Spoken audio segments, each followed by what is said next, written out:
Podcast Rock City.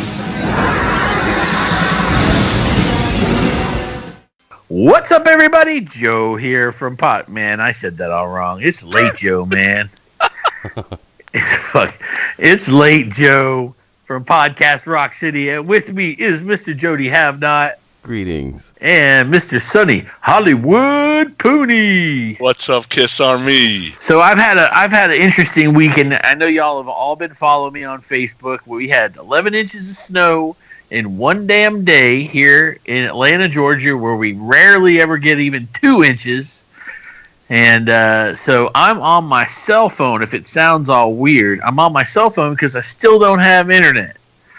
Because, you know, here in the South, we got to round up some squirrels to run the machines that give us internet down here.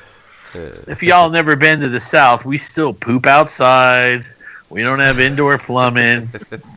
Wow. I say that so you don't come down here because I like it. Because it's not a lot of people here. Anyway. Dude, let me ask you this. What if, like, suppose freaking January 20th rolls around and there's another 11 inches and no one can fly in and it's all totally fucked?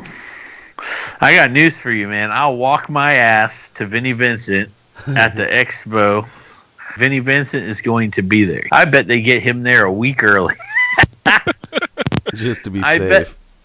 Not only would I get him there a week early, if I was the promoter, I would handcuff him to me.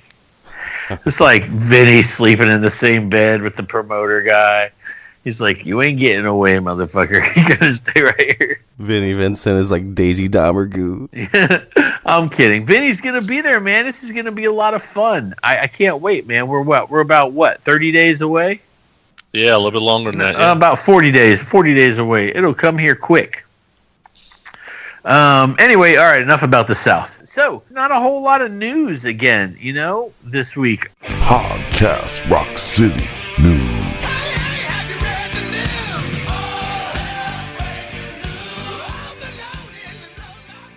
You know, we're still... It's Christmas. Off for the holidays now. You know, yeah, Christmas you know, time. It's Christmas time. There's not a lot happening. Did you see that, like, Paul, like, made that big tweet about all the whiners? Oh, with Eagles? Yeah, with the Eagles. Yeah, let's talk about that. Let's talk about That's that. funny, man. That was Paul's jab. Okay, so there was some news. That's good. Thank you, Jody. I actually did see that. And basically what he said was there's one member left in that band that's original, you know? Right. And the stadiums are selling out still because it's more about the vibe and less about the personnel, right? Guess so, yeah. Yeah. It was basically him defending Kiss for their actions, right? Yeah, To all the people that can't stand it.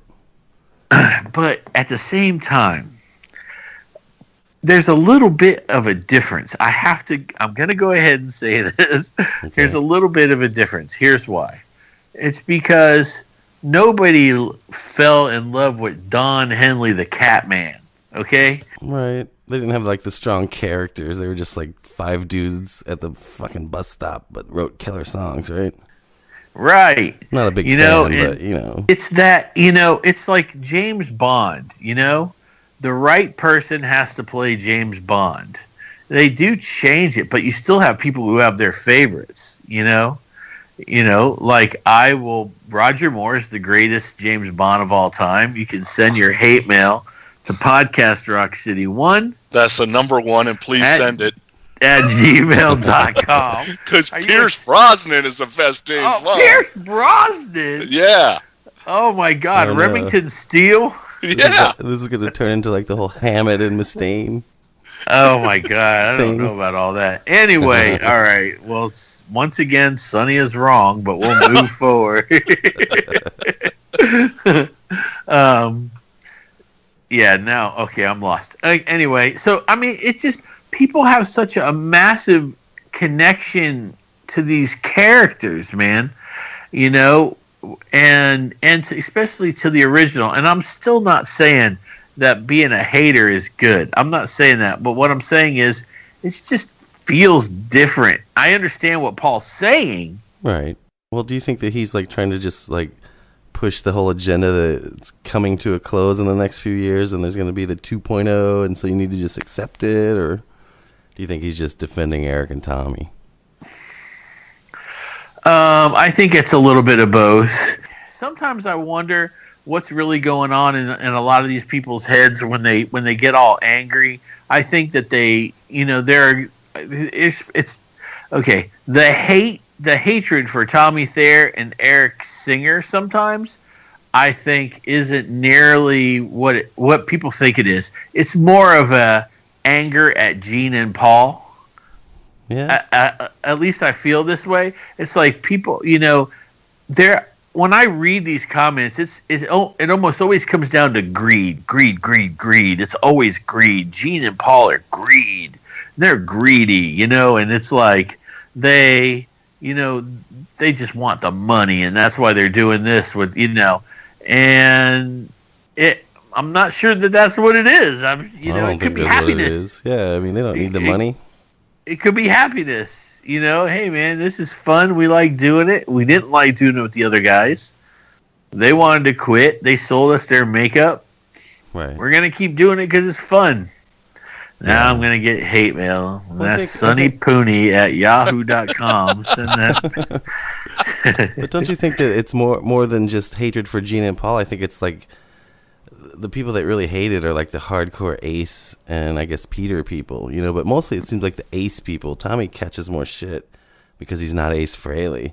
Right, yeah. Maybe Ace is just harder to replace, where, you know what I mean? Like, or maybe it's because Eric had already been in the band or whatever, but, Tommy takes a lot of shit for trying to be like Ace, but it doesn't seem like Eric gets don't quite as forget, much. though, my friend Lee, I went to her house, and the minute you walked in the door, right in front, as soon as the door opens, the front door, there's a wanted poster of Eric Singer, like an old-fashioned wanted poster from, like, the Old West. And it's, like, wanted for impersonating a rock icon, Oh, boy. Reward and all that stuff, I think a big part of it is they're still living. Yeah. I think that's the bigger issue, is that those two guys are still around and they should be in the band.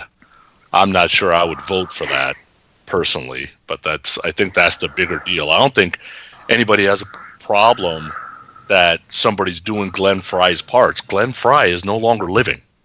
Right. Yeah, that's a valid point. You just can't please everybody, no matter what Kiss does or any band does. There's always going to be people that want only the pure originals, But I mean, 40 years something on, you can't really, that's not realistic, I mean, we're lucky in Kiss that not too many of the guys have died.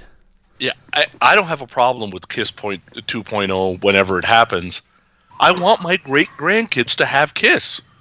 It's not going to be 410-year-old guys up there. Right. I also want my great-grandkids to have a Batman and a James Bond. Right. Right. Yes, that makes sense. And preferably they'll be watching Roger Moore's James Bond. Anyway, all right, man.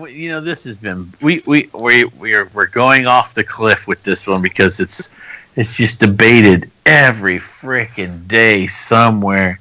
I mean, there are people that when I first started this show way back in the day that do not listen to the show because I had to block them because they just couldn't let it go. Good God.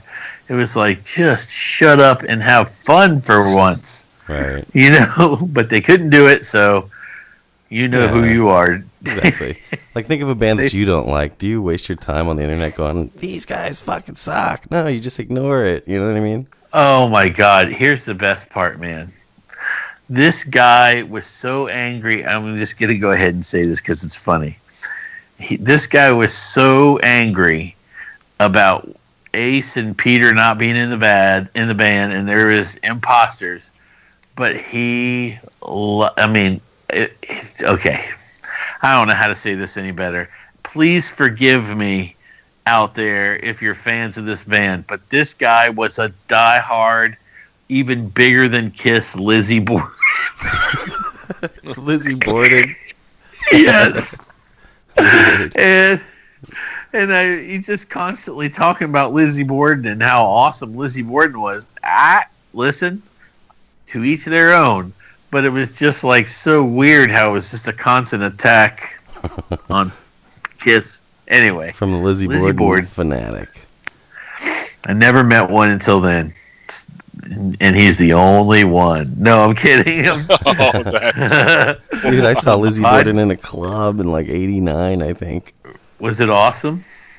I mean, he was kind of like just like another Cooper wannabe to me. You know what I mean? And I didn't I didn't have any of his records. It was actually I got free tickets, so we all went, to check it out. Yeah, and, there you go. I mean, I'm not saying it sucked. It just wasn't my cup of tea. That, you know what I mean? Like, I prefer if you're gonna want that, go back to Alice Cooper. Like, go to the source. This is where Sonny tells us about the 14 times he's seen Lizzie Borden in the tiniest clubs in L.A. Have you, Sonny?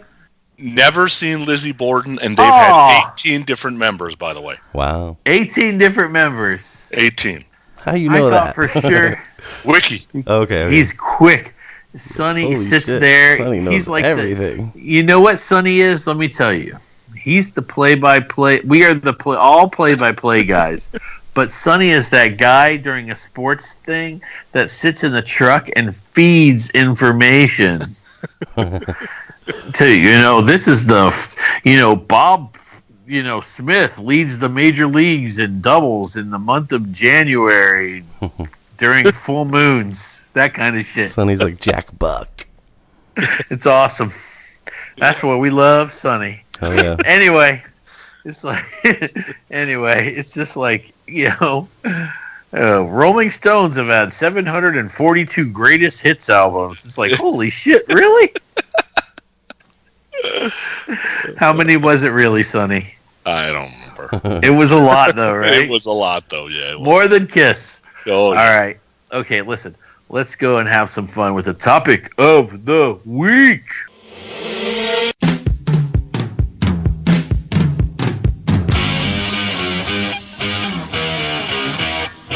Podcast Rock City Topic of the Week.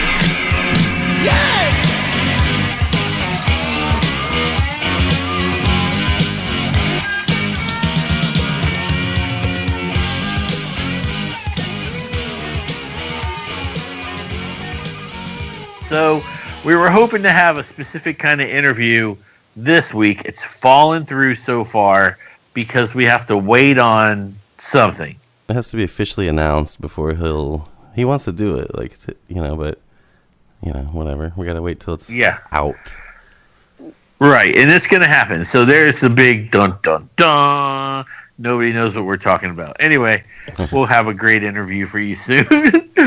So we decided just to talk about the non-makeup era, from the 80s, and a little bit of the 90s, and I think we might have done a little bit of this before, but never really. Not with Sonny. How about that? There you go. Love the 80s. Woo! Yeah, love the 80s. Okay, so let's just go album by album and start that way. But before we do that, we got to start with J.J. Jackson. This is a really big moment. The most, out in left field person to unveil Kiss without makeup ever. Do you guys agree with that? Yes. Well, it had to be one of the VJs. I wish it would have been like Martha. Or what was Martha Quinn. Or Nina Blackwood. Nina, yeah. Nina Blackwood. Nina Blackwood or Martha Quinn, should have been. Nina Blackwood in like a bikini.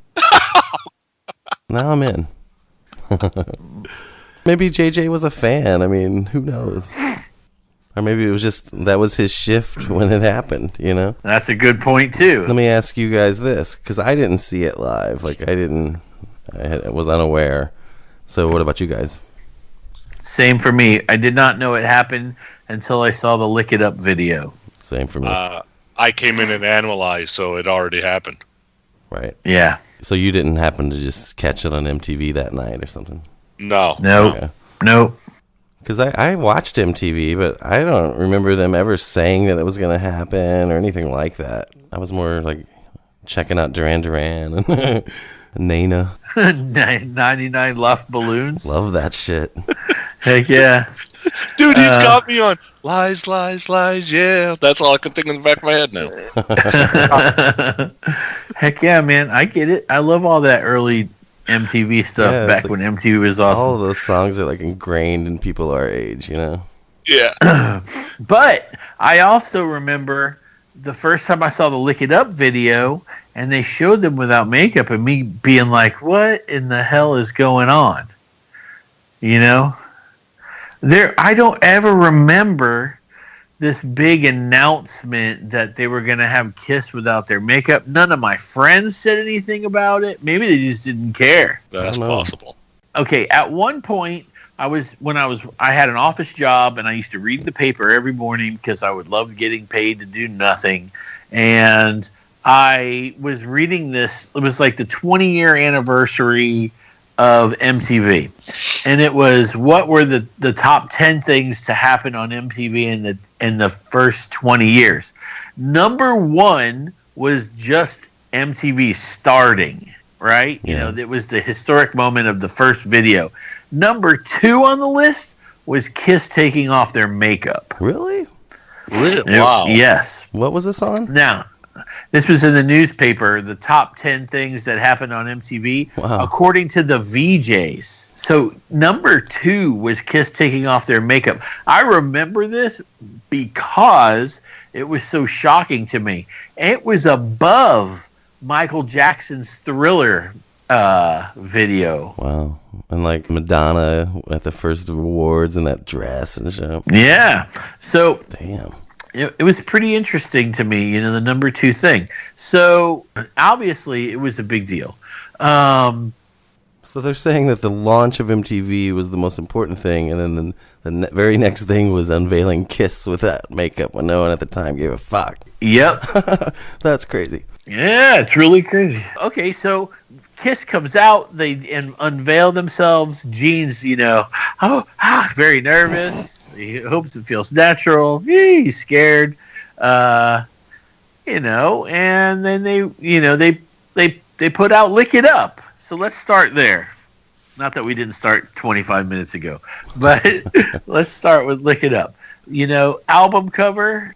Love it. Okay, do you think it's true that Vinnie Vincent wasn't really there and that just used? I totally do. I don't believe that crap. I think it looks totally fake. And there's definitely other parts of it that are fake. Like, look at Gene's freaking hand, dude. I don't know. I didn't really think it was a mannequin until that rumor came out. But when you hear that and look at it, it's like, it could be, dude.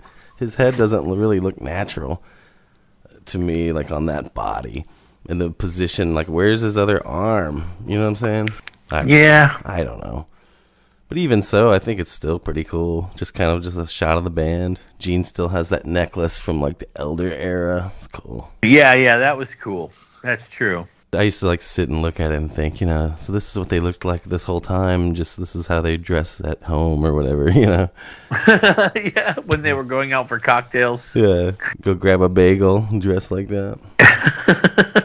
The album kicks ass. It definitely gave a shot in the arm to Kiss, right? Well, definitely. They were actually relevant again. I mean, before that, they weren't on the radio, and they were pretty much forgotten after the whole debacle of, you know, everyone knows what happened. But, yeah, I mean, they were back on MTV, and they were a big deal again. And we agree that they took the makeup off for MTV. Yeah. Yeah, whoever came up with that idea, they timed it well. Right. Yeah, they weren't going to play the makeup band on MTV. Yeah. So what would have happened if they would have done it when Paul wanted to?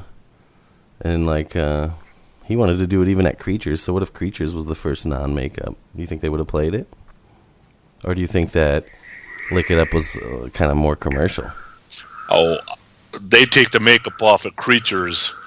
They would have been right in the middle of the new wave of British heavy metal. Dude, I think Creatures would have took off. Yeah, probably so. I think they could have released even the Elder without makeup, and it would have took off just because they weren't in makeup, you know? Yeah, everybody would have wanted to see. But, you know, it might have turned everybody off. They might have went, the makeup came off, and this is what we got. No, but if they still had that same cover and you still didn't get to see what they looked like until you bought it, and they were in the gatefold. They would have sold a shit ton. That's true. Marketing fail. Yeah, kissed opportunity. I like that. Like, I don't know if I think it was the Japanese version of Lick It Up, where it has like that overlay where they're in makeup, and then you peel it back. Right. Yeah. It's pretty cool. Yeah, that's really cool. So, what's your guys' favorite track on the album? Oh, You had to pick one, just one. Mine, it's not even close. A Million to One's my favorite song on that album. Yeah, that's probably mine too. I've always loved that one. I'm kind of partial to Fits Like a Glove, though, man. I do love that one a lot. Yeah, that Fits Like a Glove. I really love Exciter, right? Yeah. Oh, yeah. Yeah, like if I was to pick a Paul song, it's A Million to One. If I was to pick a Gene song, it's Not for the Innocent. Oh, yeah? I like that one, Yeah. too. Young and Wasted. Yeah, Young and Wasted's pretty great. I'm so into the Eric Carr version, though, that I don't like this version as much. Fits Like a Glove kicks ass. Oh, yeah. Man, they played that one to death in the 80s, no? Oh, yeah. But it was great. It's just a rocker. Paul Stanley loves that song, I think, because whenever they play it, he goes fucking nuts. It's cool. Yeah. I've noticed a lot of people don't like that song. I don't get it. It's like, what's wrong It's with just it? the lyrics.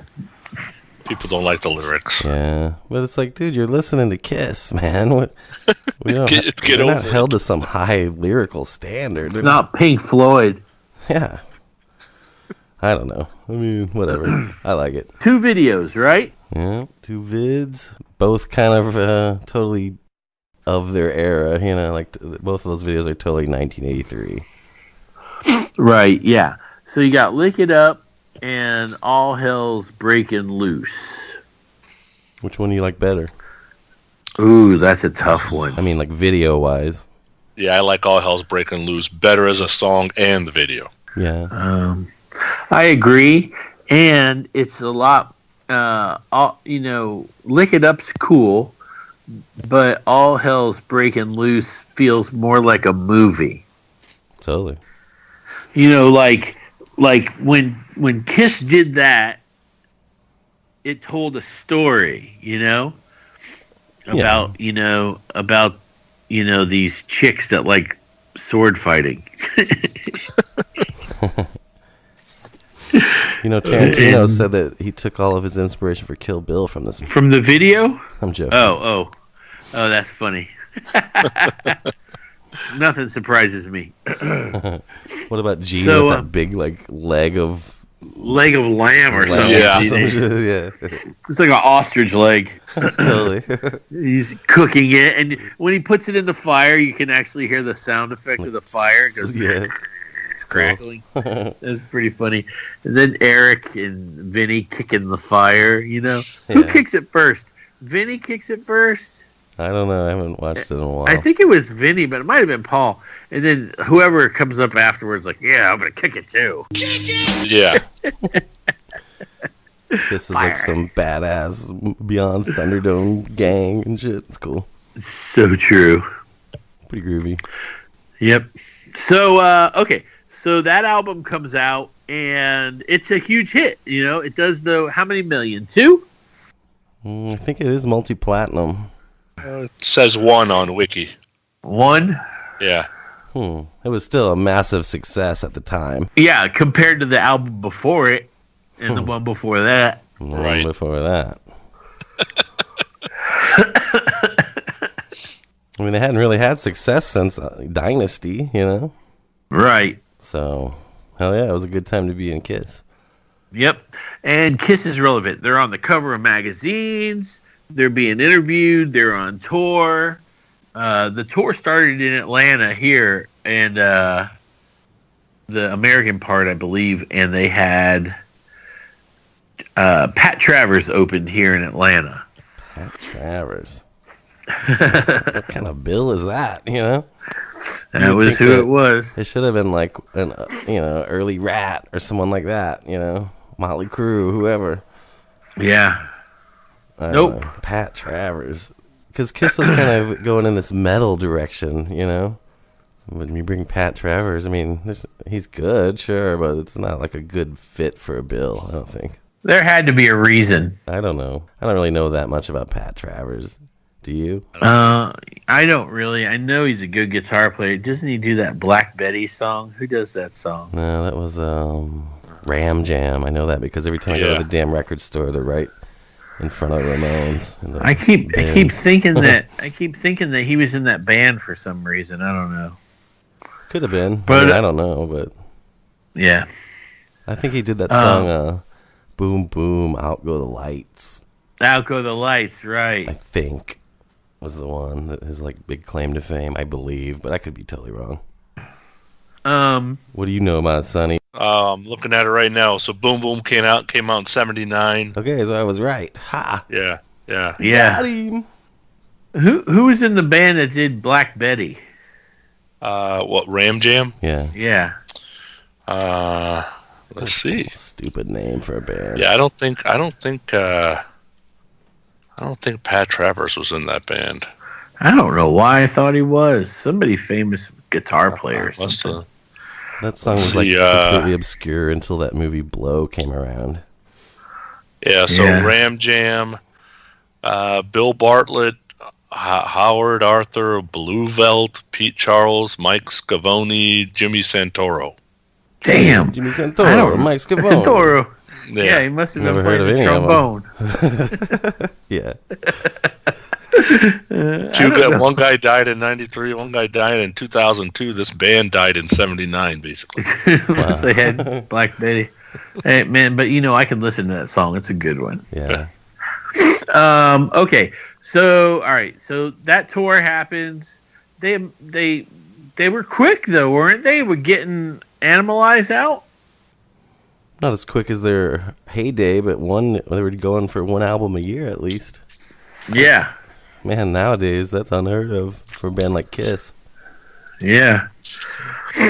Yeah, so it was less than a year. Yeah, it was less than a year. Yeah. And Animalize is like their biggest record of the 80s. Sales-wise, I think. Yeah, I think it doubled what, at least that's what they say in their books. And yeah, it was like multi-platinum for sure. Even should have pulled up the old Kiss Monster, man. It has all the factoids you need. Yeah!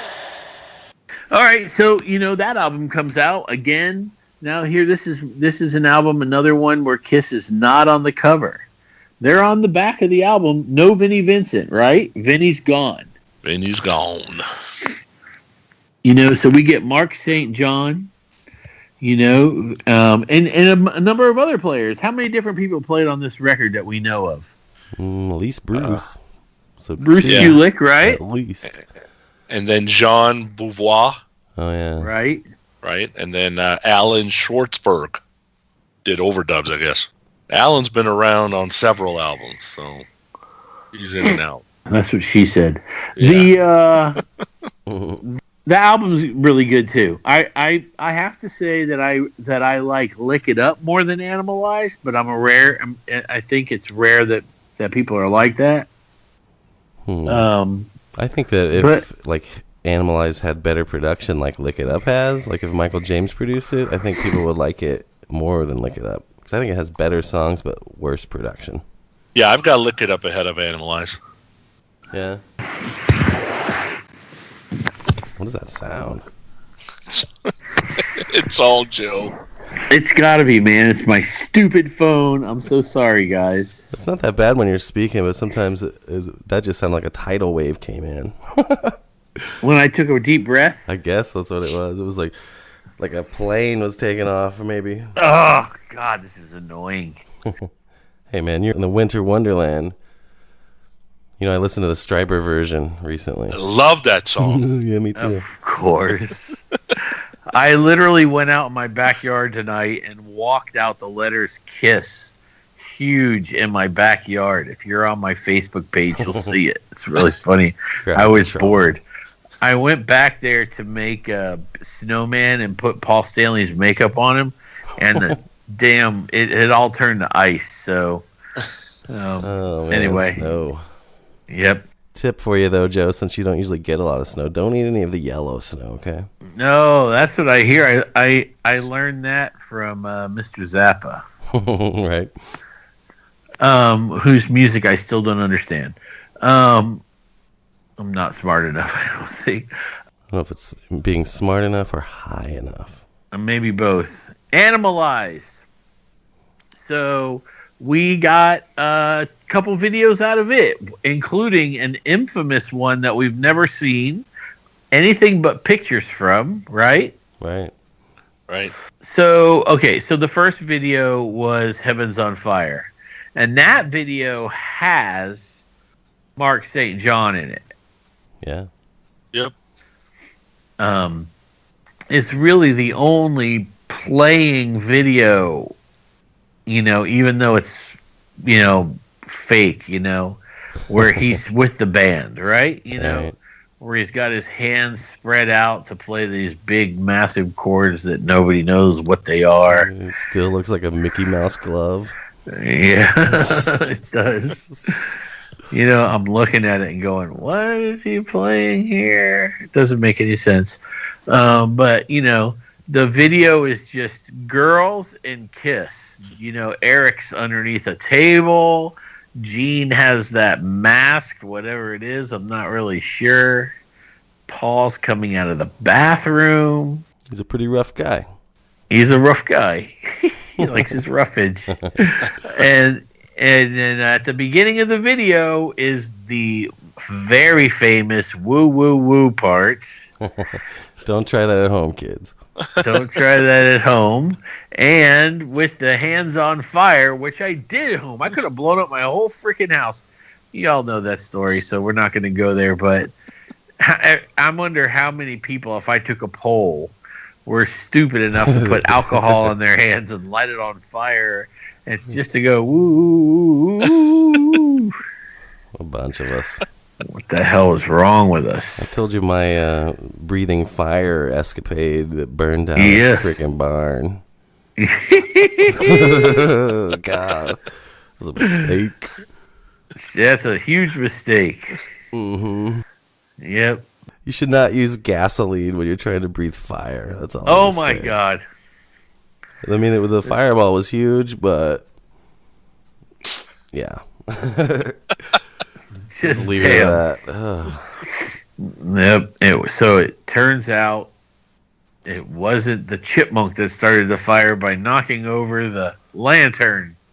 It was, what was that big thing in Chicago? It's like the Great Fire, Chicago. No, it was a cow or something.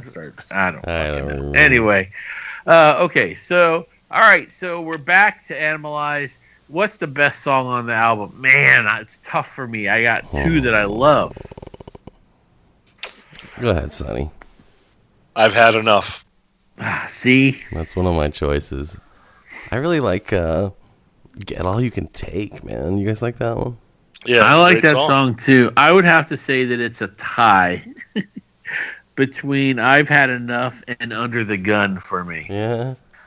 Oh, man. That is a great one. I also like Thrills of the Night. I even like Burn Bitch Burn. I don't care who says it's terrible. I think it's awesome. What's the best line in that song? It's just a cut of pink. Come on, Gene. Everyone wants to single out the whole log in the fireplace, but a cut of pink, bro. Yep. It's just like Spinal Tap. It's so Spinal Tap. It is very Spinal Tap. This is one of those moments where if you're listening to this song with you, like they could have used it in the Role Models movie instead of going, he's singing about his dick. He was like, he's singing about pussy. Better than Dick. Yeah, that's true. The back cover, I had a T-shirt of the back cover, but it had Bruce's face put in over Mark St. John. Really? Yep. Oh, really? I really wish I still had that freaking thing too. Dude, I had a shirt with that, but I don't remember if it was Bruce or Mark. I'd really like to know. So I've got the poster. I never had a shirt. Does it have Mark or Bruce? Oh, yeah, it's got the, Mark. Just the album shot? Yeah. wonder if you could find that on eBay or something, Joe. Yeah, we're gonna have to look it up. That's crazy. You're going to have to look it up. You didn't even know what you did there. Look it up. That's right. That's funny. That's right. So okay, what was the other video? They had that like live. It looked like it was cut out of that Animalized thing almost, but like Thrills of the Night, right? Thrills in the Night. That's right. Now that was the infamous missing video that nobody's ever seen, supposedly, and we don't even know if it even happened. That's why next time we talk to Bruce, we got to ask this dude. Yeah, we have had we have had lots of pictures from the filming of the video where Eric Carr is dressed up in a suit and he's smoking a cigar, and Yeah, I'd love to see some kind of like storyboard video of Thrills of the Night with the girl and all this stuff. It'd be kind of cool. The video that they released still with the live stuff is cool. With the girl smiling at the camera and the little star blinking in her eye. You ever notice that? Never noticed that. Did you guys ever even see this one on MTV? Like What, the video? Yeah, I never saw it back in the day. Never saw it. Okay, I'm not gonna lie and say that I did see it, although I somehow remember seeing it. So I'm not 100%, because I mean, how much MTV did we watch? Good Lord. But we had this thing called, we had a channel here that had like 30 minutes of rock videos on one day. It was called like the John Butcher or whatever. He did it. And I might have seen it on that and not MTV. But, I used to get off the bus and run in the house and turn on the TV and go right to that channel because it was on right when I was getting home, and I would always get to see things like Cold Shower. You know that song? Damn, what was the name of that band? Cold Shower. They had that song, Cold Shower. Son of a bitch. Man, okay. They later on when they grew up musically, they had that song, Don't Close Your Eyes. Kicks? Kicks, yes. Kicks. Wow. Thank you. You mean like Cold Blood? No, they had a song. Cold Blood. Cold Blood's Kicks' his best song. Yeah, I like that one too. They had Cold Shower, and if y'all have never heard that song, y'all need to listen to that bad boy. Yeah. It kicks ass. No pun intended. The bass line is killer in it. It's got rap in it. It's good, man. You can put that right here. No, you can't put that in. Yeah. I just put the Animalized shirt on the Facebook page. It's $149 if you want it on eBay. No. Okay, wait. With Bruce? With Bruce. That's what I thought I had. Damn. You see, they just superimposed his face in there. Well, it's him. So they imposed his face and body, it looks like, but the rest of it's all the regular shot. They just kind of added a picture of him. I always thought that was a cool picture of Kiss. I like the with the lava. Yeah, and like the grating and stuff. It's cool.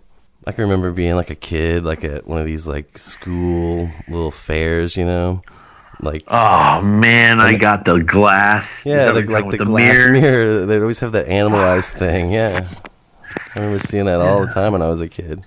Yeah, I had it too. Not knowing that people were really using those to like chop up rails and shit. Yeah, it's true. I had no idea what it was for. Me either, it wasn't for that. It's just that's what they're using them for. And I have a bunch of Animalized posters. The ones with there's one that I think Paul's got like that red jacket on. Yeah. And then there's one where Paul's got like this white shirt with a animal print scarf. Yeah. Posters, yeah. I think I have the tour book. I'm not 100% sure. I have to go back and look, but in the archives. If I don't have it, I will have it on the 20th of January. Let's talk a little bit about the stage for the tour. It was regurgitated, right? Yeah, I think it was like pieces of the old Unmasked stage. Right. And they just kind of laid some animal prints over it, right? Yeah, and you can see it from the top view. If you were out in the crowd, you didn't see any of that shit. If you were on the floor. Yeah. But,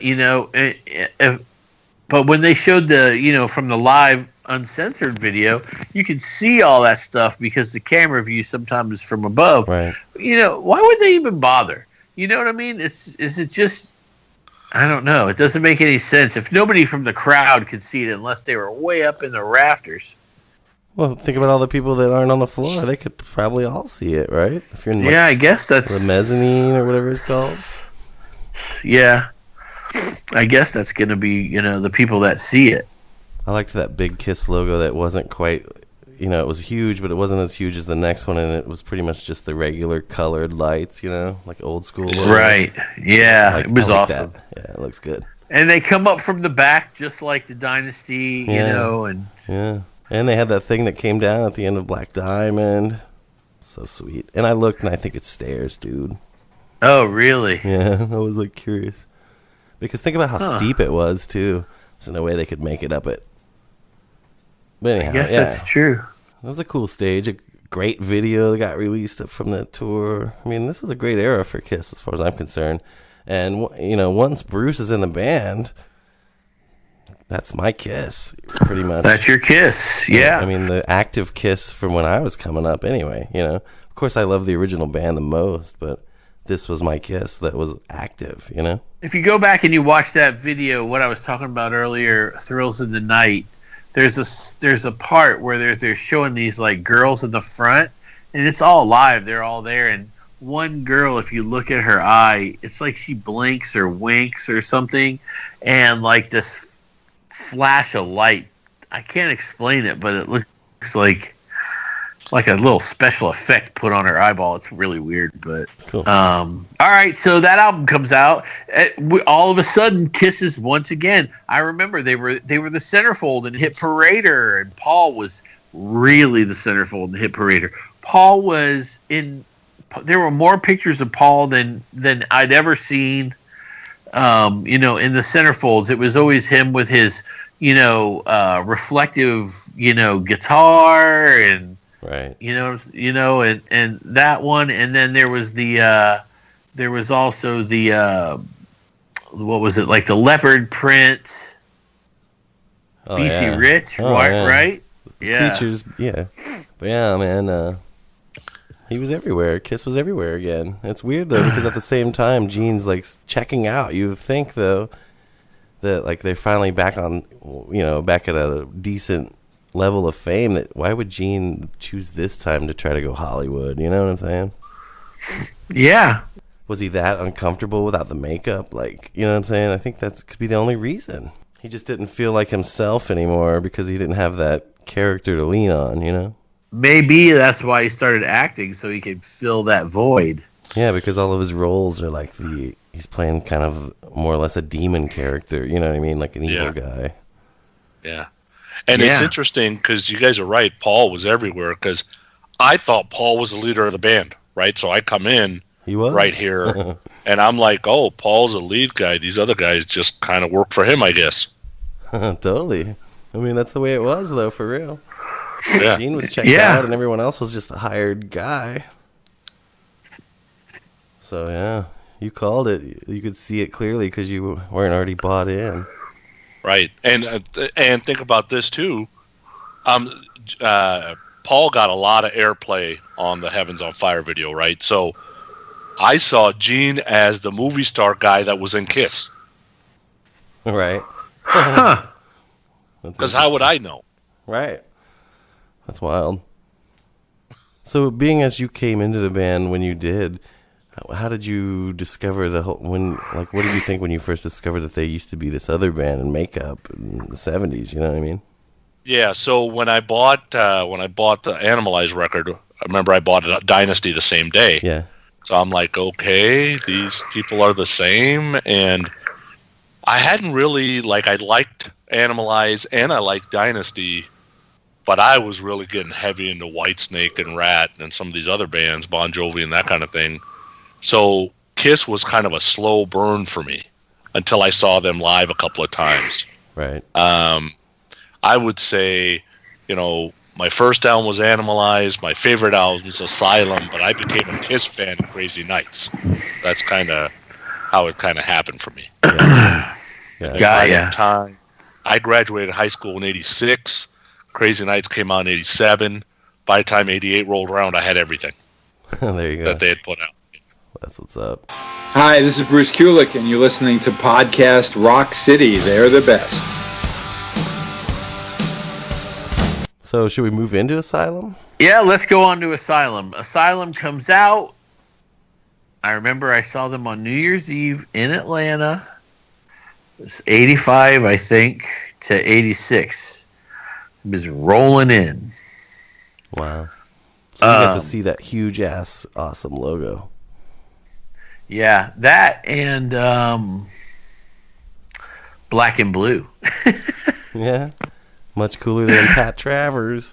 Yeah, that's for But sure. not as cool as Wasp. Oh, that's true. True. That's true. Very true. So my cousin Roberta took me to the concert. We had a good time. I remember driving home. Man, it was me, my cousin Roberta, her boyfriend, I cannot remember his name, and some hot ass friend my cousin Roberta had with us. that if she'd have just given the word, I would have been dry humping the shit out of her. You would have seen Joe's face for an hour. That's right. Anyway, she was hot. My son says hot, hot, like that when they're hot. So I like that. today, hot. Anyway, that's really funny because today I was going through some old videos, and I have a video of Jace when he was like 2.5 or 3, and I put the camera on him, and I go, "What did I tell you to say when you see a hot girl?" He goes, "Hubba, hubba." This is Steve Martin line from some great. movie. Yeah.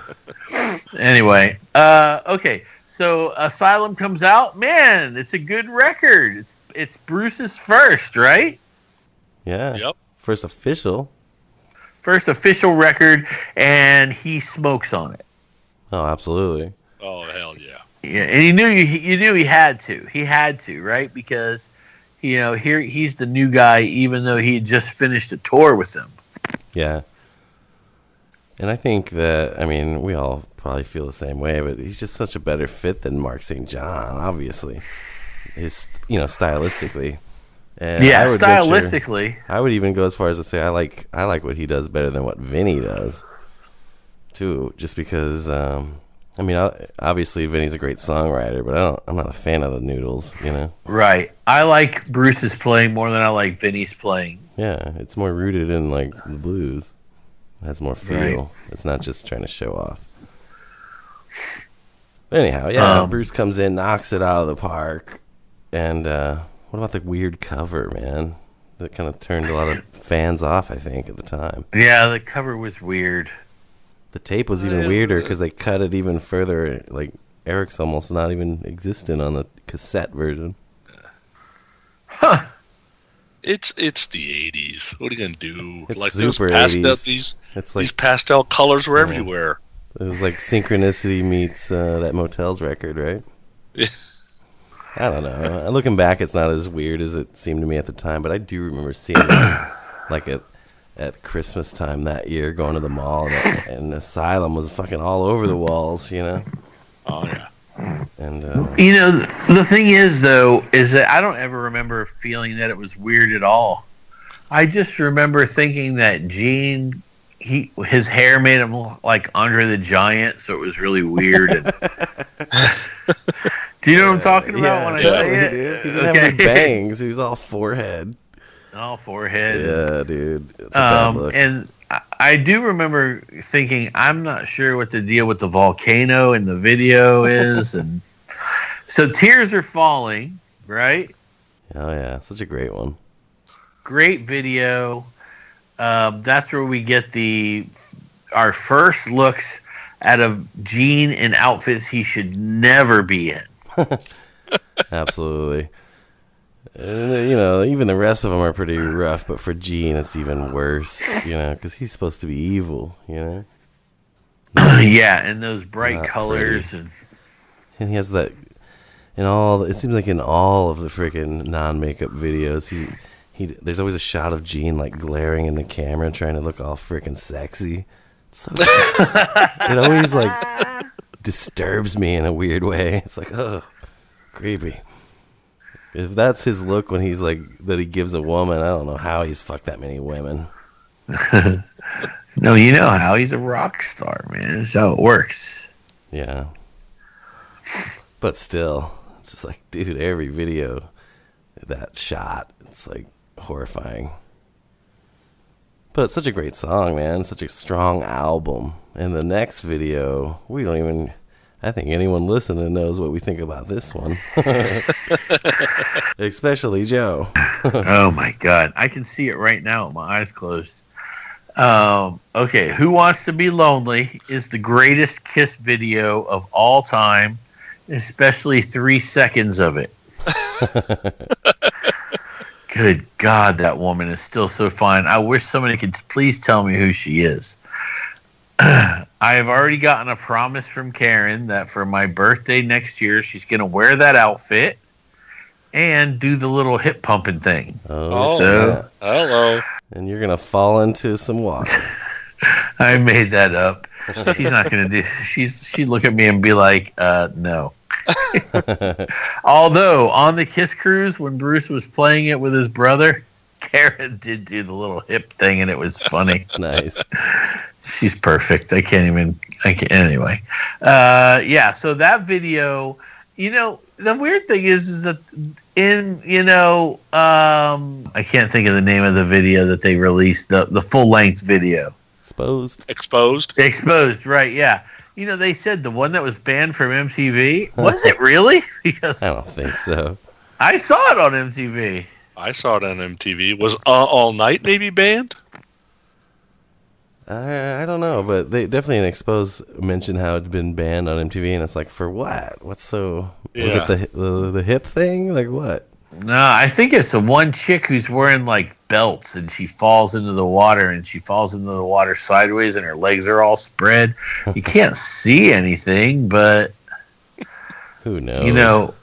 It's really funny too, because how Paul there's that one point where he's standing and he's holding I don't know, it's like a stairwell. He's in a stairwell or something. He's got his shirt off and everything.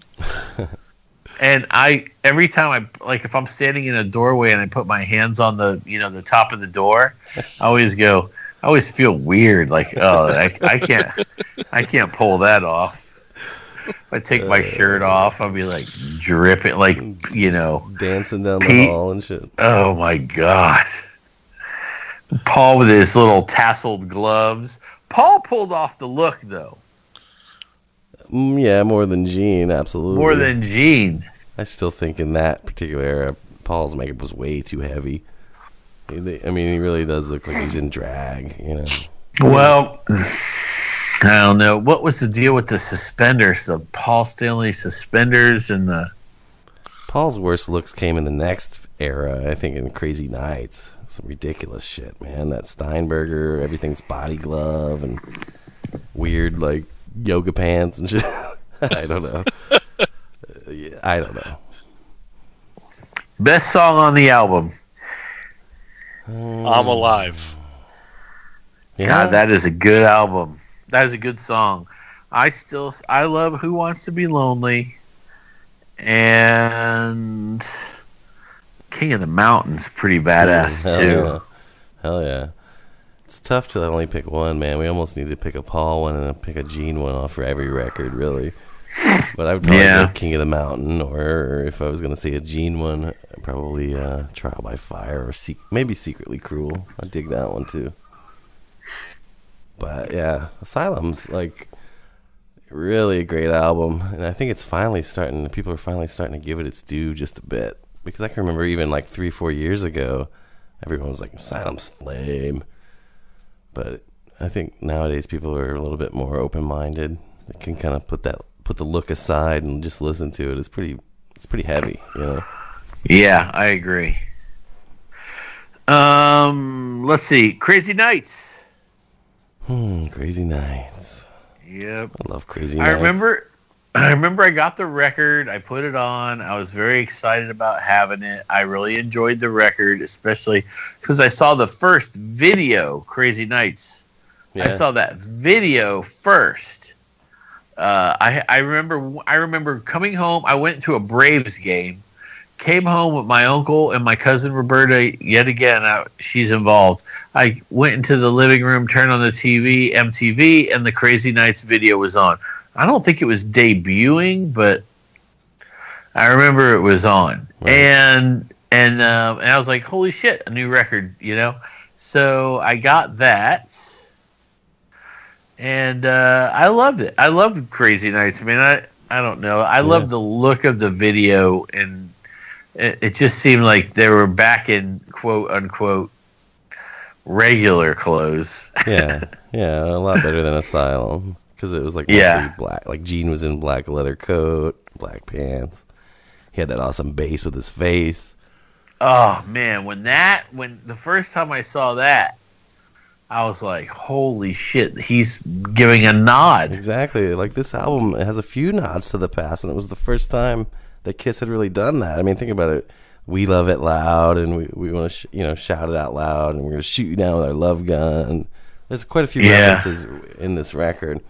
It's just weird that it's such a 80s like synth pop metal thing happening. But dude, I can remember when I got this tape.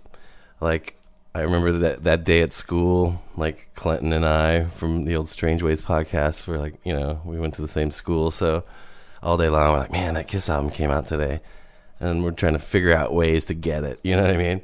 So I get home from school.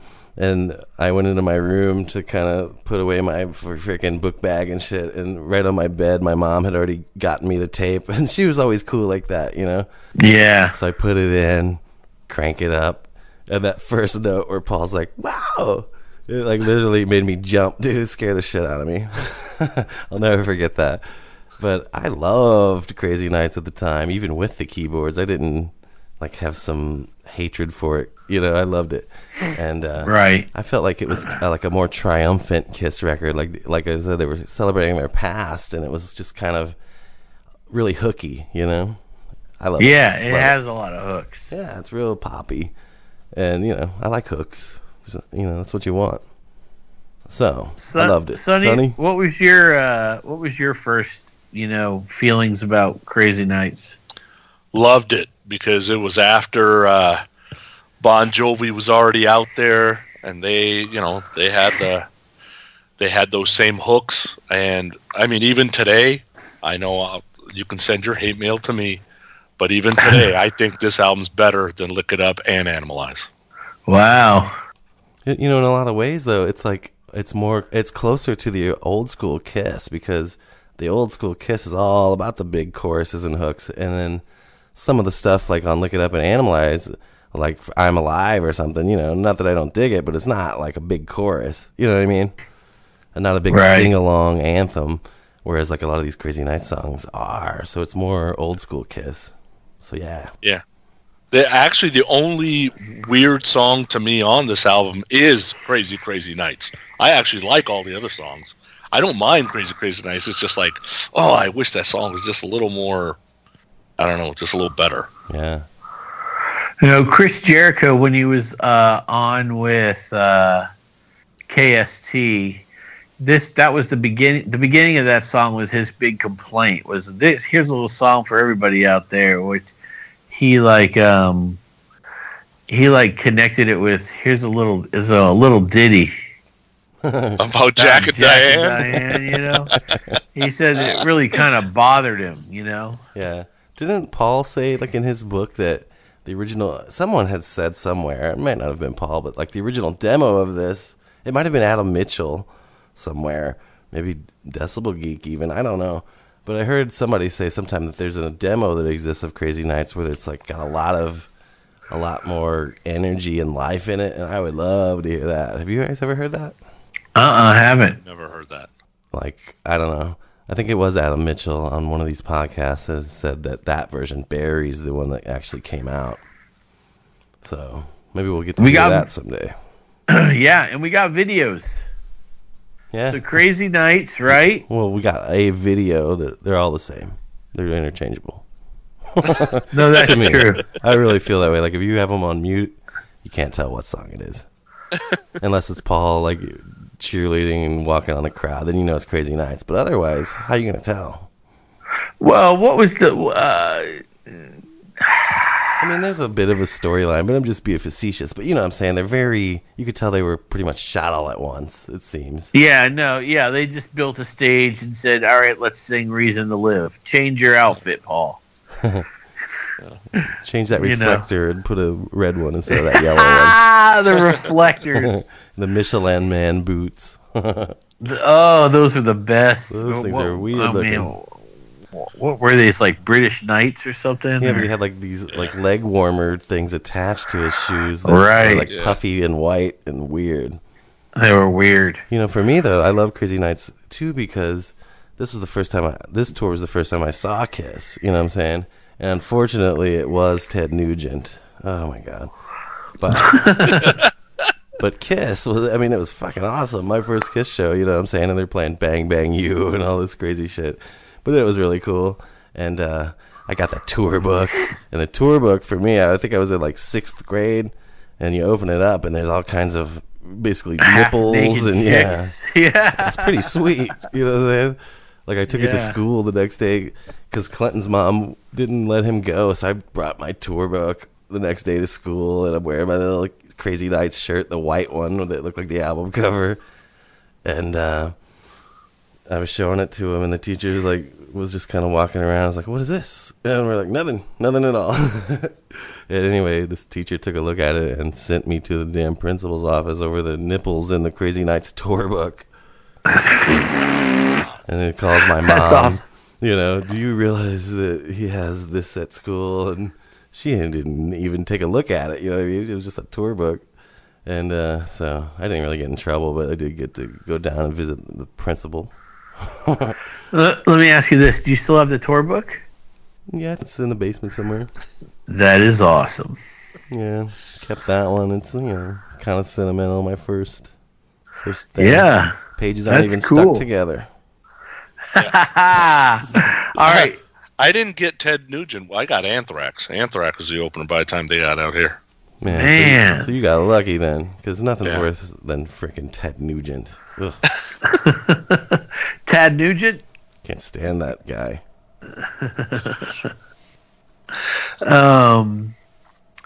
All right. So, how many videos did we have? We had 3, right?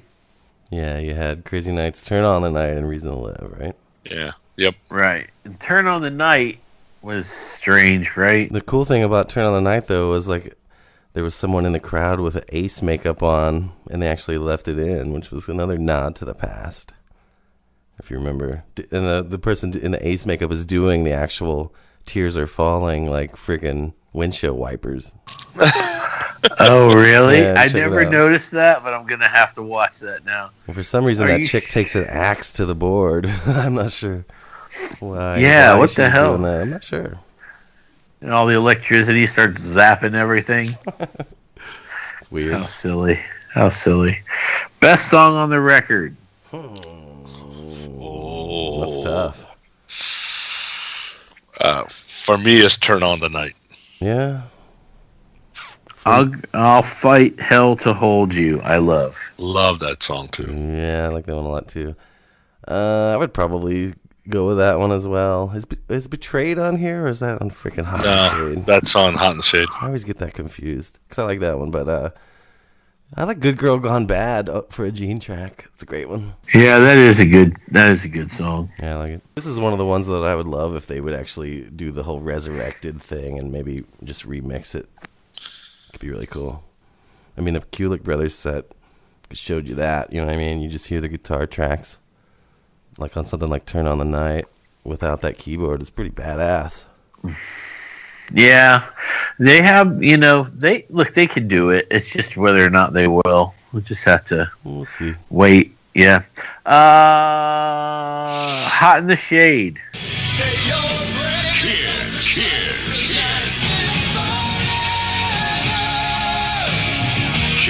Kiss, the band that invented rock with a vengeance. Their new album, Hot in the Shade, featuring Hide Your Heart, and the new smash single, Forever. I love that tour, man. That was the shit. It was a lot of fun. The album, at the time, I liked it a lot, but it is kind of long, and they could have, axed a few songs, in my opinion. Yeah, there is way too much music on this record. Yeah. Do you think that they just gave you more because they were more or less just demos? So it was like, fuck it. Might as well give them a little bit more since some of the quality isn't up to like regular standards. Maybe. But I think it's like 15 songs, 15 songs. Just a few too 15. many. What would you, if you could cut 3 and make it like a 12-song record, which 3 would you guys cut?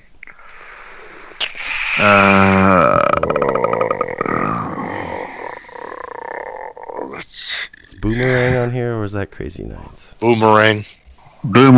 I don't like Prisoner of Love. I don't either.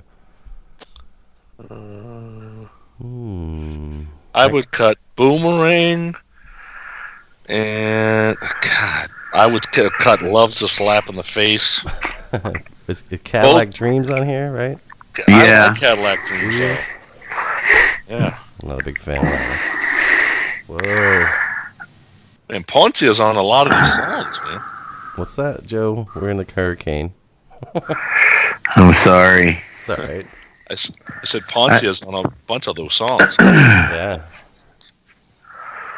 And what's his name? Desmond is on a few too.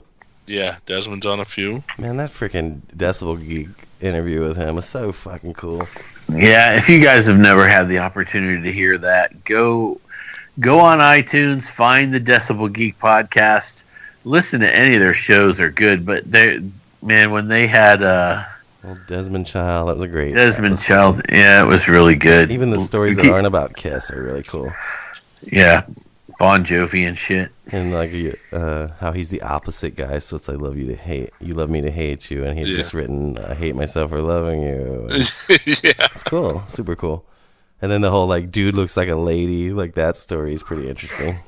Yeah. That's crazy. But yeah, check that shit out, man. It's great. Oh, sorry about that, guys. I got off track there for a minute. That's okay. All right, so this record comes out, right? Yeah, it came out. And and what the cover is just It's a postcard. What's wrong with that? It is a postcard. Yeah. It's just weird.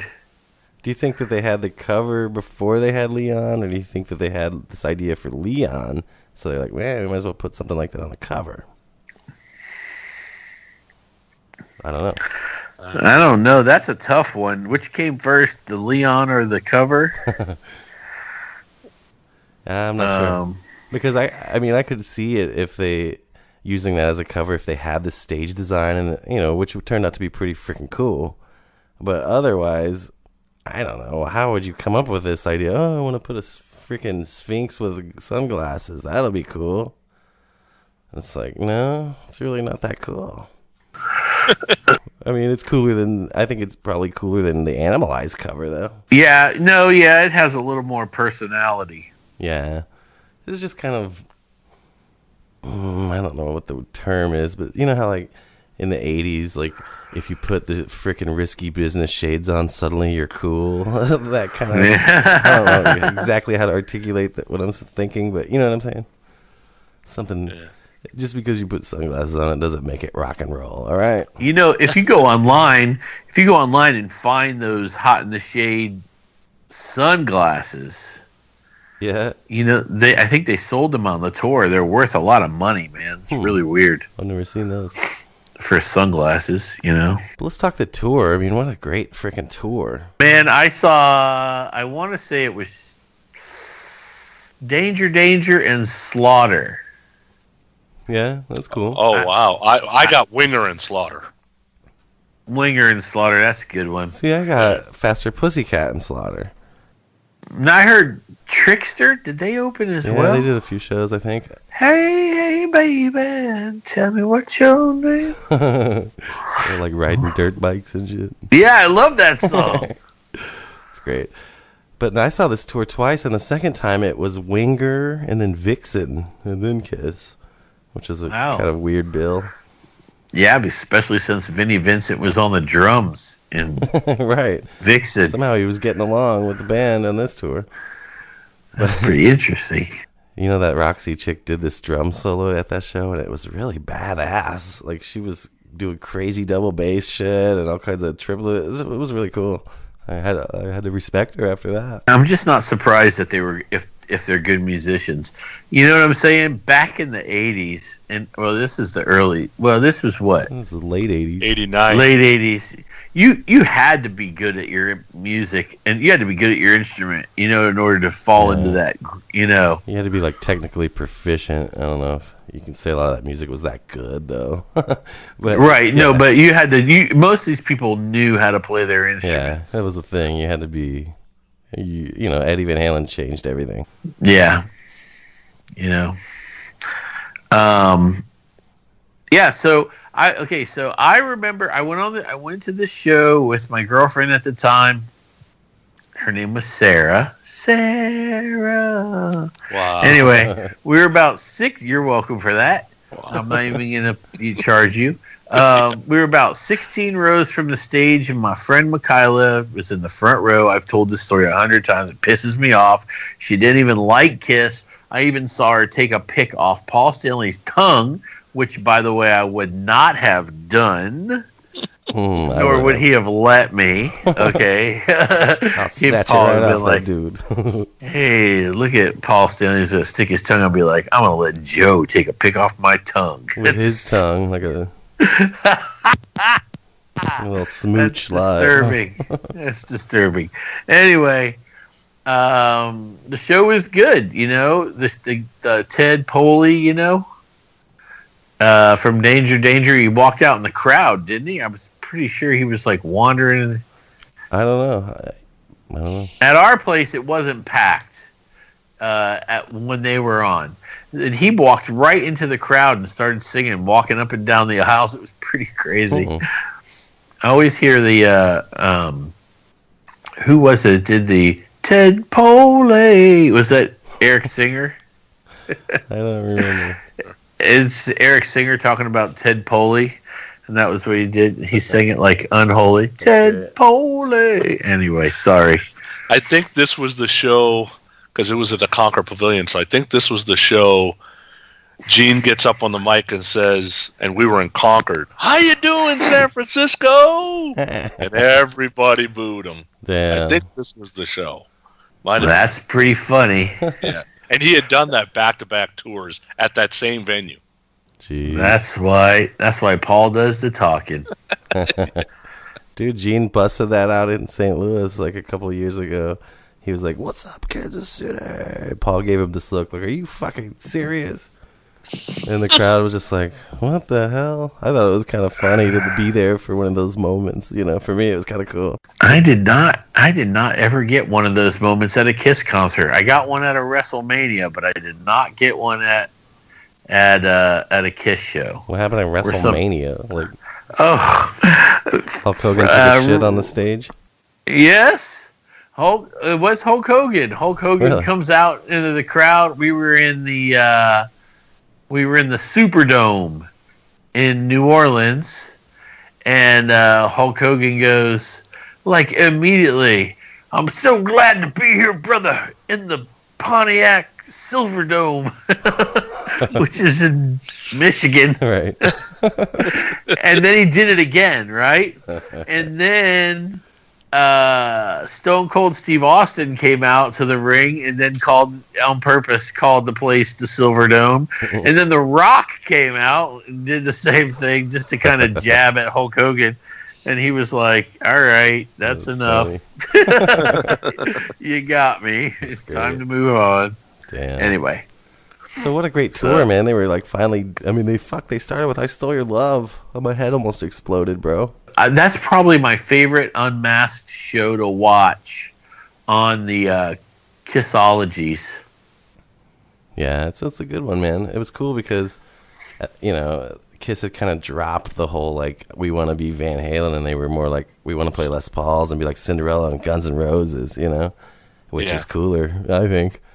And more old school Kiss, back to Gibsons, you know? Yeah, and it sounded good and it looked great. good. And, you know, now, according to Paul's book, him and Eric weren't talking at all during this. Yeah. Over like the drum solo being cut, right? That was it's so surprising, man. It's just so... I don't know why it's surprising. You just want to believe that they get along all the time and they're always buddies, but... Yeah, it seems harder to believe Eric ever had any like a contentious bone in his body, because everything we've seen, you know, he seems so nice. He's like a little puppy dog, you know? Right.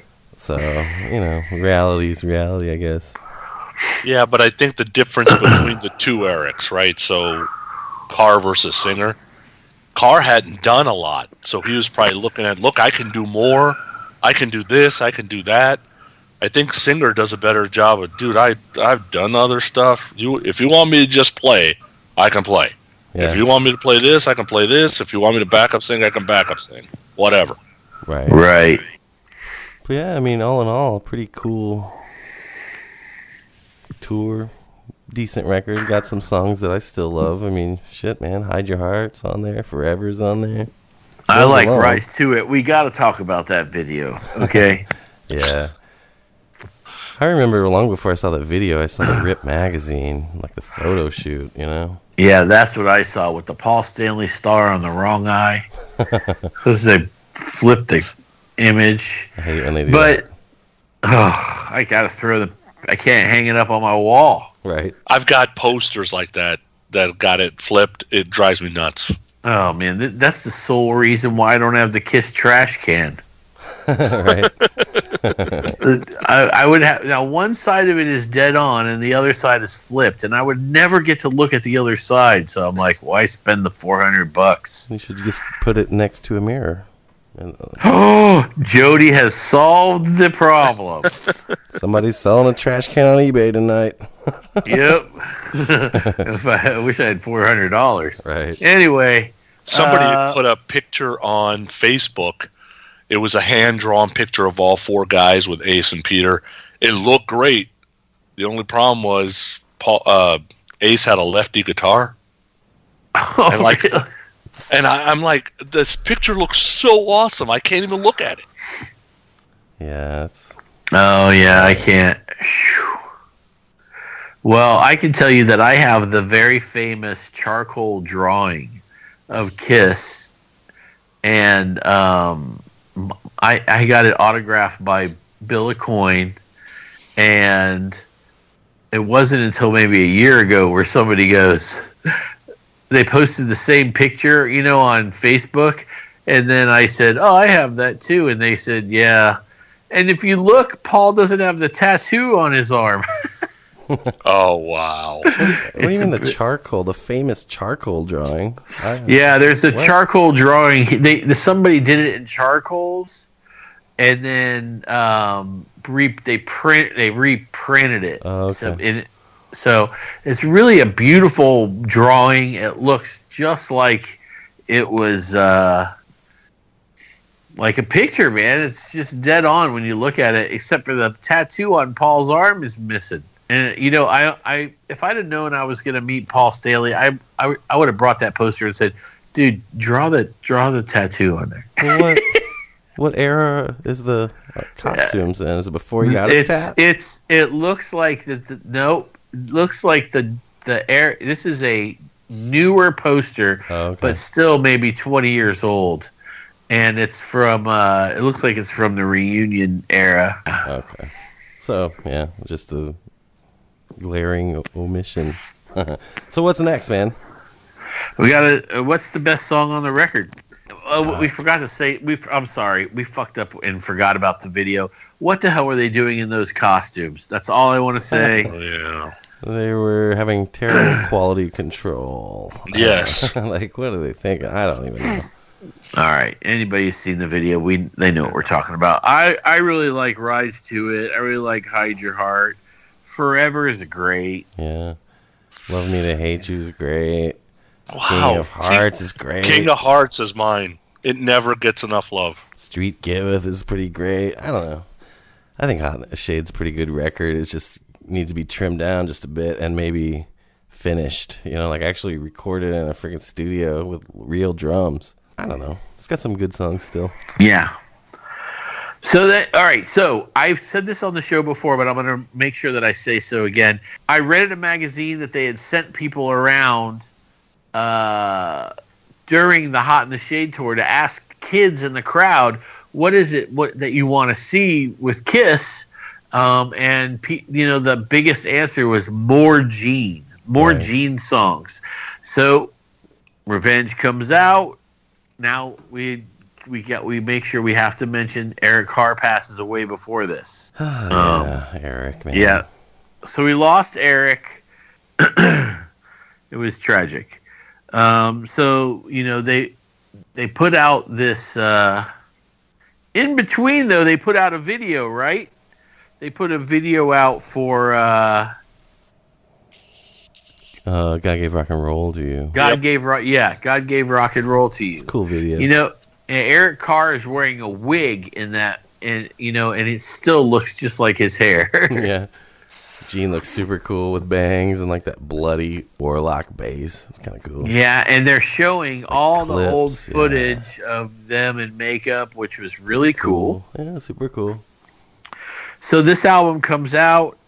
I remember seeing the first promo shot and immediately recognizing Eric Singer as the drummer from Badlands. Yeah, Badlands. That's how I recognized him immediately, and also in shock that there was a blonde in the band. Right. Yeah, I don't know. I loved Revenge when it came out, man. I think that just sonically it sounds so good, Great mix. Yeah. Killer production. And at the time, it was like it seemed a lot heavier than Hot in the Shade, Yeah. What do you think, Sonny? I love this album. It's my second favorite non-makeup album. I saw this show. I saw them live 5 times in '92. Wow. 3 times in a club. I only got to see it once, but it was epic that I did get to go, and I do remember that the stadium or the arena wasn't even like half full, and I couldn't figure it out because the videos were good, man. Yeah, definitely good videos. The Unholy video, classic. Unholy. Domino's, that was great. That Unholy video was first, and that goes back to the whole what do you guys want to see? More Gene. Boom. Right. The first video, His first video and since what? Like freaking Love 'Em Leave 'Em or something? No, it was since no, I Love It Loud. I Love It Loud. Yeah, I forgot about that. But still, yeah. It's a pretty big moment for Gene to come out first, Pretty cool. And I do remember like some of my metalhead friends that were like, looked at Kiss as kind of like pussy rock when they were listening to like death metal and stuff. But they all dug that, Unholy for sure. So it was kind of cool to be like, yeah, Kiss can still fucking hold their own. They're not just some old rock band that plays Chuck Berry riffs. Yep. Loved I Just Wanna. I love that song. I always thought that one never connected with me. I don't like that pho business. If you're going to say it, just fucking say it. Yeah. Like, Jesus. Come on, man. And you could have got that sticker and sold some more records, right? So we got Unholy. Domino. Domino. Cool vid. We got God Gave Rock and Roll to You. Every Time I Look at You. Love that song. With the Paul Beard. Brillo beard. And I Just Wanna. Now, let's talk about something here. The Car Jam 1981, right? Yeah. I'm not really thrilled with that. I think that it would have been better if they would have put some kind of like maybe an interview or something. No, one of his old solos where he had this like synth pads. Like, yeah, man. I don't know. And then plus it's like, dude, Ace just released this as a song a couple years ago. Yeah. So, it was very familiar, and that's fine, but man, they should have released like an interview with somebody interviewing Eric Carr, and he's just talking about being in the band and being in, maybe 20 minutes long it could have been, As long as they don't got Jay Leno, I'd be fine with it. Fucking Jay Leno. I think we're going to find out with the box set. And I hope I'm wrong, but I think we're going to find out every time they did a cover, they could have had a Gene song that was way better, but for whatever reason, it would have been 6 Gene songs and only 5 Paul. And that's why it ended up that, because I think we're going to find out there's demos on this box set that you could have put on Revenge. Yeah. Bruce says he has one that they didn't use. And that would probably be cool. Yeah. I feel like anything that they would have recorded at that time would be I'd like to hear, because production wise, you got Ezra in there. It's gonna sound good, Oh yeah. Oh, you're gonna find stuff like, you mean to tell me they could have done this and they did Then She Kissed Me? We're gonna find that kind of stuff out. I'm like the only person in the Kiss Army that loves that damn song. I think we're going to maybe be in a little bit of shock when that box set comes out. Yeah, I think it's going to be more like this burning jealousy of wanting to hear this shit while Sonny's listening to it. So he's going to get... LA's the first ones, right? Yeah, I think Julian Gill's going to be at the same one. Cool. Did you guys notice, did you hear the FAQ this week? They mentioned Podcast Rock City a few times, and Joe specifically. So right on, guys. Right on. Oh, they mentioned me. Was I in trouble? I haven't heard. It's in my playlist, but I haven't got to it yet. Nothing bad or anything. No, it's just cool shit. Talking about the scene. A little bit of rock and pod stuff came up and whatnot. It's cool. Good show. Those guys always do a great show. Those guys do a great show. Oh, yeah. I love listening to Julian Gill, because if you close your eyes, he reminds me of Ben Kenobi when he talks. It's like a wise satyr. It's great. He is. He's like, I don't know. I hear Ben Kenobi when he talks, and I'm always like, damn, I wish I'd talk like that. All right. Instead, I sound like Jar Jar fucking Binks. Misa love kiss. All right. Oh, so there's too many good songs on this one for me to pick a best, but I also like Heart of Chrome. I even like Paralyzed. God, man, me too. It's just a good record, Thou Shalt Not. It's pretty good. Yeah, it's not Destroyer 2. No. But because that's what they kept saying, and it was driving me crazy. I was like, no way. Okay, let's start the hate mail. It's better than what Destroyer 2 would have been. Yeah, I get it. Don't worry. Nobody writes me bad letters. We're good. All right. And then after that record came out, we got Jody's favorite out of all the Unmasked records. Yeah.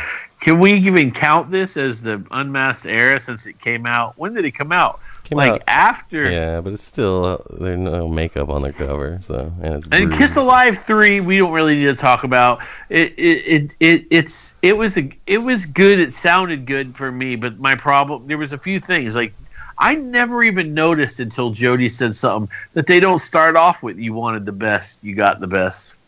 I think Andrew pointed that out. But yeah, that's weird. The only thing I don't like about Alive 3 is the crowd sounds just mixed too high. It's fake. It seems way too fake at that. Yeah, if it was mixed down, it might seem a little more realistic. Every time we play this one, I love that. This plays like what, Paul? Like a damn Christmas tree. The video now. Okay, so let's talk about the video. There was a couple that came out, right? Oh, like just kind of performance vids. Like there was I Love It Loud and maybe I don't even know what else. But there was that. But there was also the uncensored. No, not uncensored. Was it uncensored? What was the 2 long form videos that came out? Well, there was Extreme Close Up, but the other one was the Kiss What was it? Kiss Confidential. Collection? Oh, Confidential. Yeah, Confidential. with the K. Yeah, which is the one with the from Alive 3. That's Confidential. Let me tell you, Paul Stanley rubbing the girl's ass, or Jean's rubbing the girl's ass because she's got this light hair on her ass. And Jean is like rubbing it, and Paul looks in the camera and makes a face like gross. And let me tell you, I still feel bad for that girl. Right. I'm like, damn, Paul. But all the strippers are leaning up against the wall, and Paul and Jean run over to, it was pretty funny. Those were good videos, and Eric Singer was good in them. It was a good way to introduce him to us. And you could also see in the videos that he don't take shit from Jean, Yeah. He gives Jean shit through the whole thing. And that was the first time I ever saw, like, Paul and Jean tease each other. So Paul's talking about playing video games, and about how it's like a drug because he's just like, just one more level, and Jean's complaining about Paul and Eric playing video games, and they're complaining about Jean and watching old movies, It was pretty interesting. Yeah. So what's your favorite track, Sonny? You got a favorite track? On Alive 3? Yeah. Unholy came out really good, I thought. Yeah. It was cool to see Watching You, too. Yeah, definitely. I go with I Still Love You. That's good. And I really like the Alive 3 version of I Was Made for Loving You. Oh, yeah. That's another great one. It was cool at the time to get these on CD, you know what I'm saying? Because for me, like, I'd always preferred the live version of I Still Love You, like kind of like the Animalized version. I like that way better than the Creatures version. But now Alive 3 is kind of my standard version, Paul sounds phenomenal. It's great. Yeah, it's really good. All right, let's move on to Carnival of Souls. But I really like this record because of how heavy it is. I never really understood what they were trying to do when they made the record, so that didn't come across my mind. Oh, they're trying to be grunge. I just felt like it was heavy, like After Revenge. Right. You know what I'm saying? Yeah, it's like a continuation of where Unholy left off, basically. And it's, to me, much heavier. Oh, yeah. The guitar tone in it is... Man, it was just heavy. Yeah. I'll never forget getting that bootleg tape when it was still called Head or whatever, and hearing that Hate and just being like, holy shit, dude. Because that, to me, is way cooler than Unholy. Like, Hate, that song's fucking heavy, bro. Yeah. But after that, for me, the album just falls off a cliff. There's like nothing else on there that I would ever really want to hear. I like Childhood's End. Yeah, I don't know, whatever. It doesn't sound like Kiss to me. And Paul, like, yeah. I'm a Paul guy, and there's nothing good by Paul on that album. To me, there's nothing. What do you think, Sonny? The only two songs I could even stomach on this thing is Hate and Jungle. Oh yeah, Jungle is pretty good. I forgot about that. Yeah, when I got the bootleg thing, I remember putting it in going, oh my God, you guys are doing the same stuff everybody else is doing on MTV now? This is what it's going to be?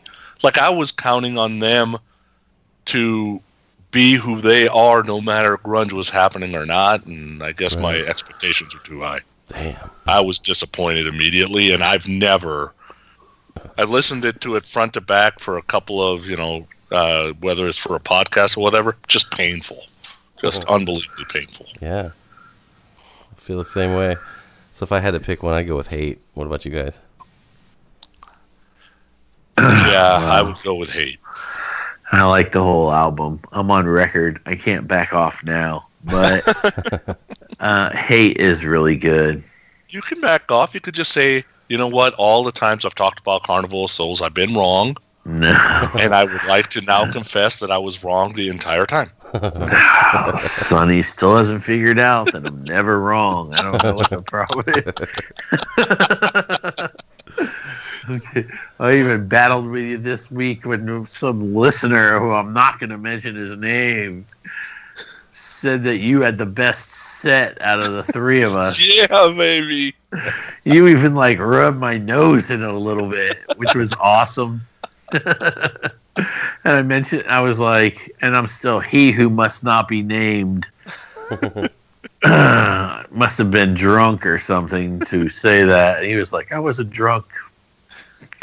It was funny. But anyway, yeah, that was pretty awesome. So how long have we been going now? It feels like 3 hours. It's a pretty long one, but I think we should do these questions since all these guys took the time Yeah, to let's write them in, you know. Okay.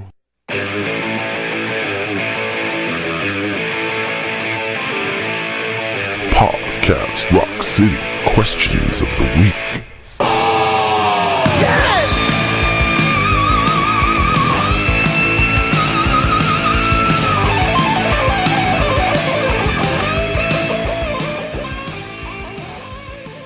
All right, so that was our review of the non-makeup era of Kiss.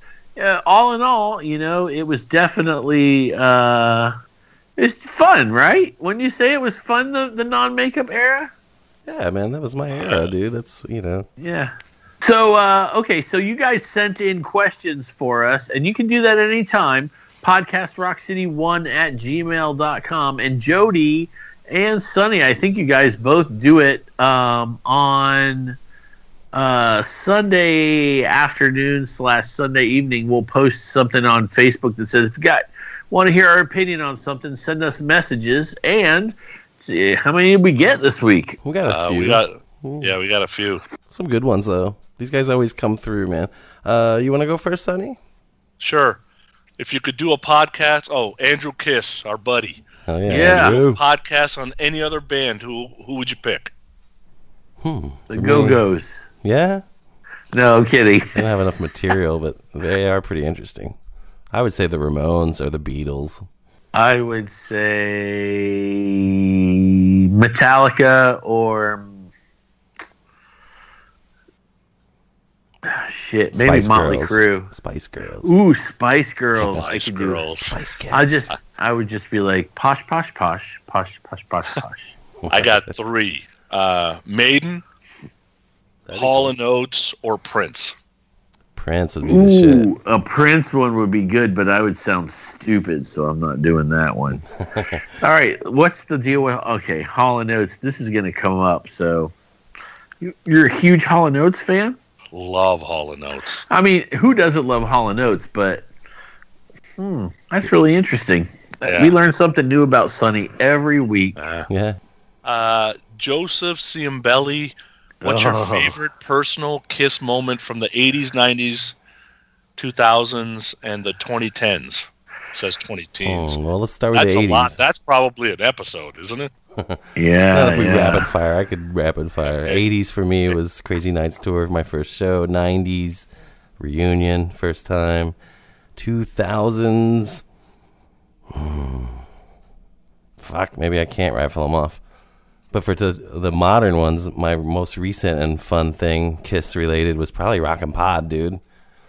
Just because to me that was like, I mean, you know, a lot of Kiss dudes, and obviously you guys, or possibly the Gene and Ace show a couple months ago was pretty high on my list of cool things. Here, I'll rapid fire them too. So 80s, that's when I come into Kiss, so it's important for me. 90s, Reunion. 2000s, I don't mean to be a hater, but I loved it when Eric Singer came back. And then the 2010s, it's all about Gene's box set. There you go. Yeah. For me, the 80s would be the Who Wants to Be Lonely video. The 90s, of course. I just want a video. No, I'm just kidding. Yeah, the 90s would definitely be the Reunion. The 2000s is going to be the cruises. And I've been on 3 Kiss cruises with Joe Ciambelli, who wrote the question. As a matter of fact, today I sent him a picture, or posted a picture, because I baked some cookies and drank my milk out of a glass that Joe gave me that says something about Detroit, because that's the reason why I can't think of it right now. Is that the thing where you had the Oreo with the fork? No, that was, but see, that was a different one. That's a good idea, though. Yeah, I've I never tried seen it that. today. It was a good idea.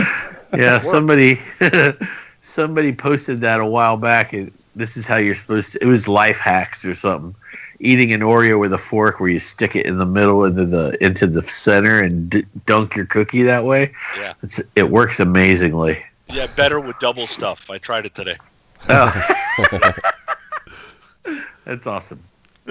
Okay, next question. All right, Mark Arnold. If Gene releases a Gene Simmons Band live DVD Blu-ray, what 3 deep cuts do you want it to include? Oh, God. Is this like out of the ones that he actually has done, or is it just fantasy? No, it just says 3 deep cuts. I would say we stick with what he's done because it's possible.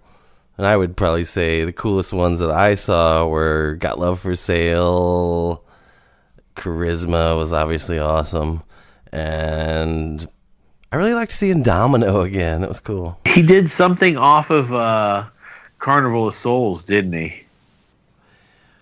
No. He did something off his solo album, Asshole. Oh, yeah. Sweet Dirty Girl. Love, yeah. Sweet and Dirty Love. Yeah, I'd love to hear that. Yeah.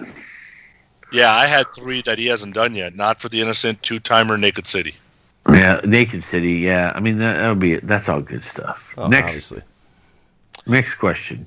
Would Kiss still be around today had Bill Aucoin not been fired? Yes, Kiss is going to be around no matter what. Agreed. Yeah. I think they would have kicked his ass a little bit. And that was from Ken Keenan. Hey, Ken Keenan. Ken. Voice check? Is that how you see it? Dean, the voice of check? reason. Wyke. Dean Wyke. Wyke, sorry. Which cover song that Kiss either has recorded and released or played regularly live is your favorite / best fit? Oh, God. The Ramones one. They did Rock and Roll Radio. Fit Kiss perfectly. I agree with that. I actually like Is That You? I don't know if you can call it a cover. Yeah, I was going to say I wouldn't call it a cover. But yeah. Yeah, they definitely I thought you were going to say somebody. Oh Susanna for a second. Oh, hell no. And then one more from Brian Duck. If Eric Carr was alive and well, do you think he would have been on Sonic Boom Monster and touring? I say yes, but what do you guys think? And I mean to say he is in the Fox makeup when he's doing it. I don't know, man. I don't know. Because, once you read Paul's book and he talks about how Eric was, and they weren't even talking, and I don't know that even if he had lived, he would have stayed in Kiss much longer, but we don't know. I do believe, though, that even if they did a reunion with Eric, so you would have had basically the Unmasked lineup, it would have been just as big, I think. No, I agree with that. Because just having those 3 guys up front is enough, really. I mean, not to take anything away from Peter Criss coming back, but I think it would have still been just as huge with Eric Carr and the Fox makeup. Yeah, see, I don't think the story changes. I think you get to 95 and Peter and A still comes back and everybody feels bad for Eric and Eric moves on to something else and never comes back. Yeah, maybe. I don't know. I for most of the people that I talk to, they think that if Eric Carr's alive, they do the reunion tour without Peter and Eric is in the makeup of the Fox. Just simply because they knew that, whoa. Now that I think about it, now that we know how Paul and Eric were getting along, but that still could have lit some fire into Eric and his drum solo would have come back, and I don't know. That's a tough one to say, man. You'd had the Kiss Army, well, at least part of it. This isn't a reunion. This isn't the 4 originals. Good point. The same deal. And Eric would have ended up in Black Sabbath because they didn't want to bring Ward back, so he had finished off Black Sabbath. So that's all the Facebook ones? Yep. All right, well, let's get to these Twitter ones because we're almost at 2 hours here, guys. It's going to be a long show. But anyways, Kent Renton said on Twitter, what is the most iconic image for each of the original 4 from an album or product? Try and make them from 4 different sources. His are like Ace from the 78 solo, Gene from Alive 2, Paul from Destroyer, and Peter from Love Gun. That's a tough one, man. But Gene from Alive 2, I can agree with that. I love that image. Paul. Gene from Alive 2, Ace in the solo poster where he's got the smoking guitar. Right. That's for me. Peter with the Panthers. I was thinking that too. And Paul with the naked chicks. Oh, like grabbing his legs and stuff? Yeah, I mean, that was pretty hot. Yeah. That was a good one, man. Now that's funny because I had Paul with the naked chicks, Peter with the Panthers. I had Gene that when he's squatting and he's holding the rose and it's bleeding through his hand. Okay. Nice. That's the Destroyer picture.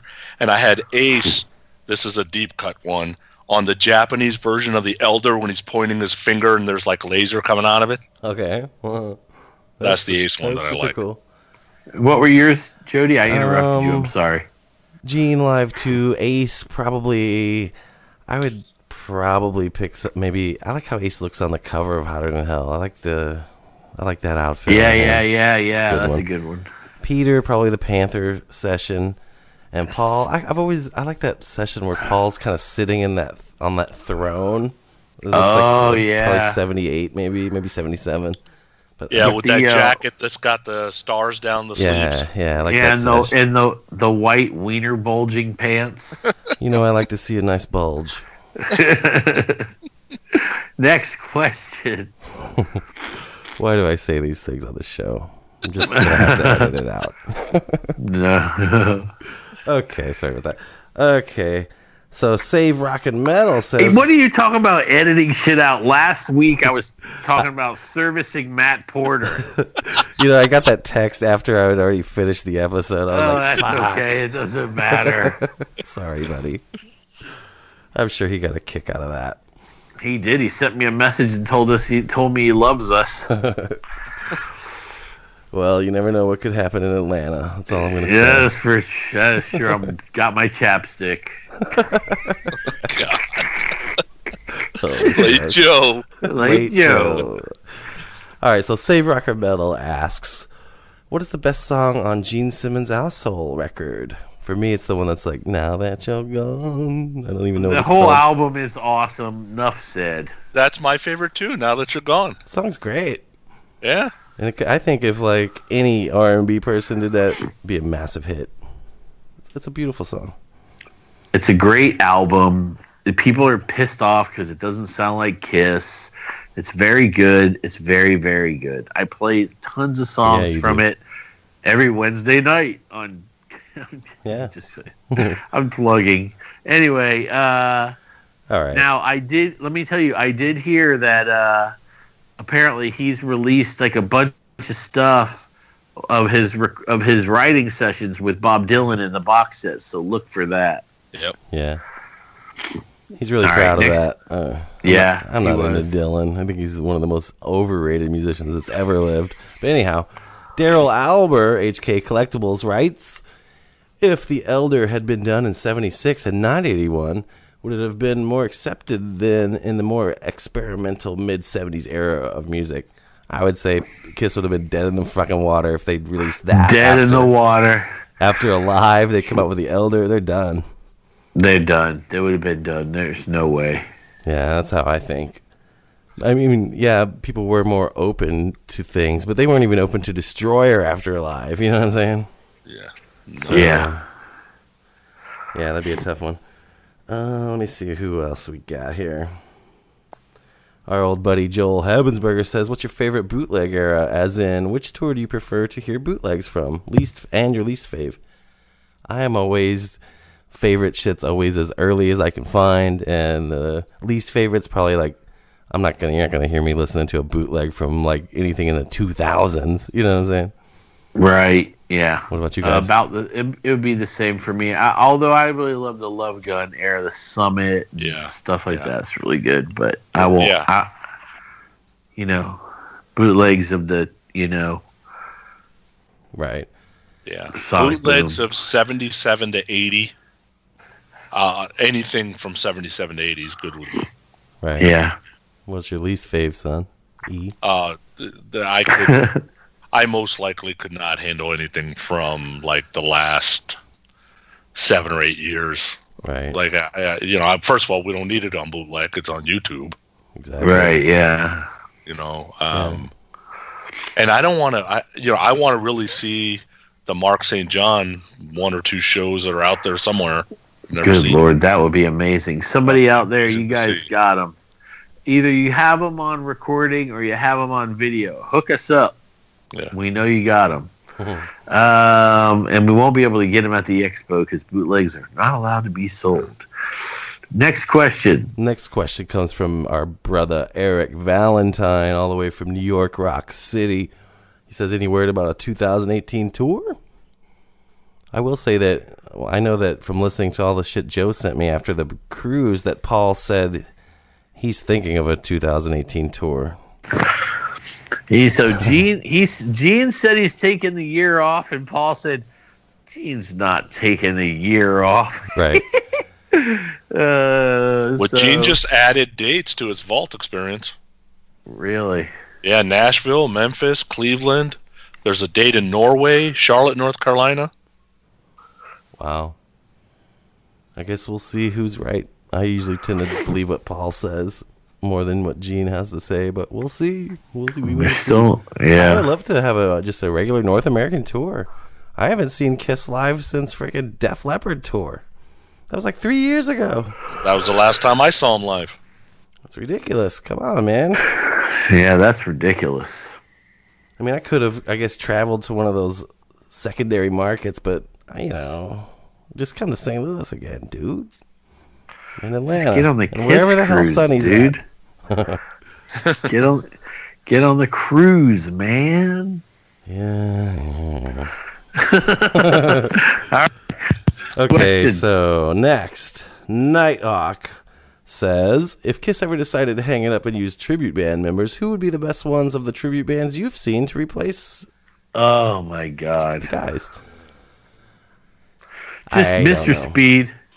Mr. Speed's a really great band. I've never seen them except on YouTube, but I can tell you that when I saw Strutter back with, before Kiss even had the makeup, I thought that Bill Sabetta guy, he was Gene Simmons. I mean, he looked so much like him and had all the mannerisms, and I don't know if he's still doing it. But, I saw Tommy's band when Tommy, I didn't even know that it was Tommy, but then I remember thinking, man, this Ace Frehley's fucking smoking. And it was Tommy. Yeah. So I would say use Tommy, even in 2.0. Why not? You know what I mean? Yeah. So check this out. My first Kiss tribute band ever will be 40 days from now because I've never seen one. Wow. Which one are you seeing? Priss. Oh, okay. With you guys. Oh, yeah. Yeah. Lace Frehley is badass guitar player. For me, though, it's like the tribute thing was super cool when Kiss wasn't in makeup. But now that they are, it's not as cool to me. Because for me, like when I would see Strutter, I never saw Kiss in makeup, and that was the closest thing to it, and it was mind-blowing. You know what I'm saying? They had all the things you would expect, and they were playing in a club. It was like seeing Kiss in a club, and it dominated. It was so much better than what Kiss was doing at the time, and it was just awesome. But now I don't see tribute bands like that. Now that Kiss is back in the makeup, it just seems kind of pointless to me. Well, I can tell you this: Priss, when they come to town, so Lace, I guess, is going to be dressed as Vinny. Yeah. And I can tell you flat out right now that the Gene Simmons chick is super hot and she can play. The Paul Stanley chick is super hot and she can play. All right, I'm sorry, I'm being a pig now. It was for humor. But the girls were all super sweet, and I had interviewed Lace on the show earlier, before the last cruise that they were on. I guess that was 3 ago, and man, it was great, man. They were super tight too. It was really I don't know why I would say it was surprising. It's just that girls are gonna get a little more critique because they're girls, and there's no reason for it because they were really good. Right. Well, I'll tell you, if they're anything like the Iron Maidens, they're going to rock. Because I've seen the Iron Maidens, and they blow it out. Well, I can tell you that Lace will impress you. The whole band is good. Lace is, to me, she's really impressive. I really liked watching her play. We got any more? We got one last one coming from Brian Chambers. He says, "What if Anton? What if Anton, Fig, Bob, and Bruce started a band? Or do you think that Anton and Bob would have been more accepted in Peter and Ace's makeup since they were almost original members?" No way. What if it happened as soon as Kiss? Like, suppose they never did the Fox and Anton stepped right into the Catman. At that point, people might not have freaked out as much, you think? Or do you think? I don't know. I think people would have freaked out. Yeah, maybe so. I still don't understand why they don't just put Tommy and Eric in their own makeup. It's not impossible. You should have a contest and let the fans decide. Let them draw it out. Send it. What are you gonna do? Nah, I think it'd be goofy. You either got to have the original four or the Unk and the Fox. That's it. No turtles, no giraffes. No turtles. Cheetahs, leopards. There's all kinds. No yins, no yangs. That would be awesome. All right. This has been a very long show, but I hope it was completely worth it. It was for me. Jody, do you have anything to add? I have two things to add. Number one, as always, thanks for listening, everybody. Number two, little shout out to my friend Charlie and Michael. They lost their father today, man. So shout out to you guys, man. Oh, shit. Sorry to hear that, man. Yeah, that sucks. But he's in a better place, and yeah. We're thinking about you. Sonny, Hollywood. No, just thanks for all the support. Kiss Army, keep it going. Absolutely. You know what I'm going to say? We love podcasts, and we really love Kiss podcasts. You're going to hear the commercials for all the ones that we listen to right after this in 3, 2, 1. Peace. You wanted the best, you got the best. And if you want the hottest show on Montco Radio, join us in the Kiss Room. The Kiss Room is a monthly radio broadcast celebrating the hottest band in the world. Kiss! It's your place for all things Kiss and some. For broadcast dates and all information, go to thekissroom.com. The Kiss Room broadcasts live and worldwide on Montco Radio, where music and minds meet.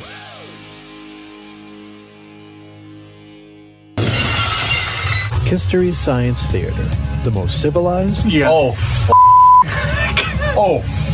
Lee, come on. Respectful.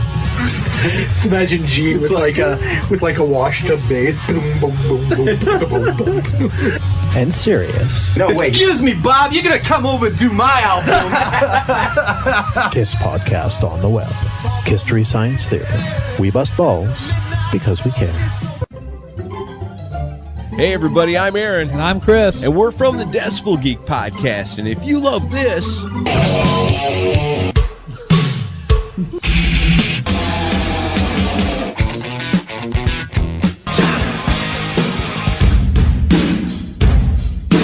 then you'll love us. That's right. Brand new episode every single Monday. You can find us on iTunes and at decibelgeek.com. And the best thing is, it's rock and roll and it's always free. All right, Kiss Army. Since 2007, you've been getting Podkissed, the Kiss audio fanzine for your ears. That's right, it's your Podkissed. Every month, the Podkiss crew, along with the Kiss Room, brings you Kiss talk like no one else, whether it be roundtables, interviews with the band past and present, analysis, and great Kiss fun. Hi, this is Dave Fraley, and you're listening to Podkiss. Hi, this is Bruce Kulick, and you're listening to Podkissed. The Podkissed, the Kiss audio fanzine for your ears. Sitting around with time to kill. Ladies and gentlemen, do you like metal, punk rock, hardcore, and cracking jokes about being a fan? Yes? Then check out Music the Lifeblood, the podcast that goes deep into the core of being a fan with new music from badass bands, band and genre discussions, along with in-depth interviews from some of punk, metal, and hardcore's titans. Find us on iTunes, Stitcher, Podomatic, Tumblr, and Facebook. Something old, something new. What are you listening to? Music, the lifeblood. Baby, you know it's only you and me, and as far as I'm concerned, that's all I need. A generation behind, we're going nowhere, and that's just fine.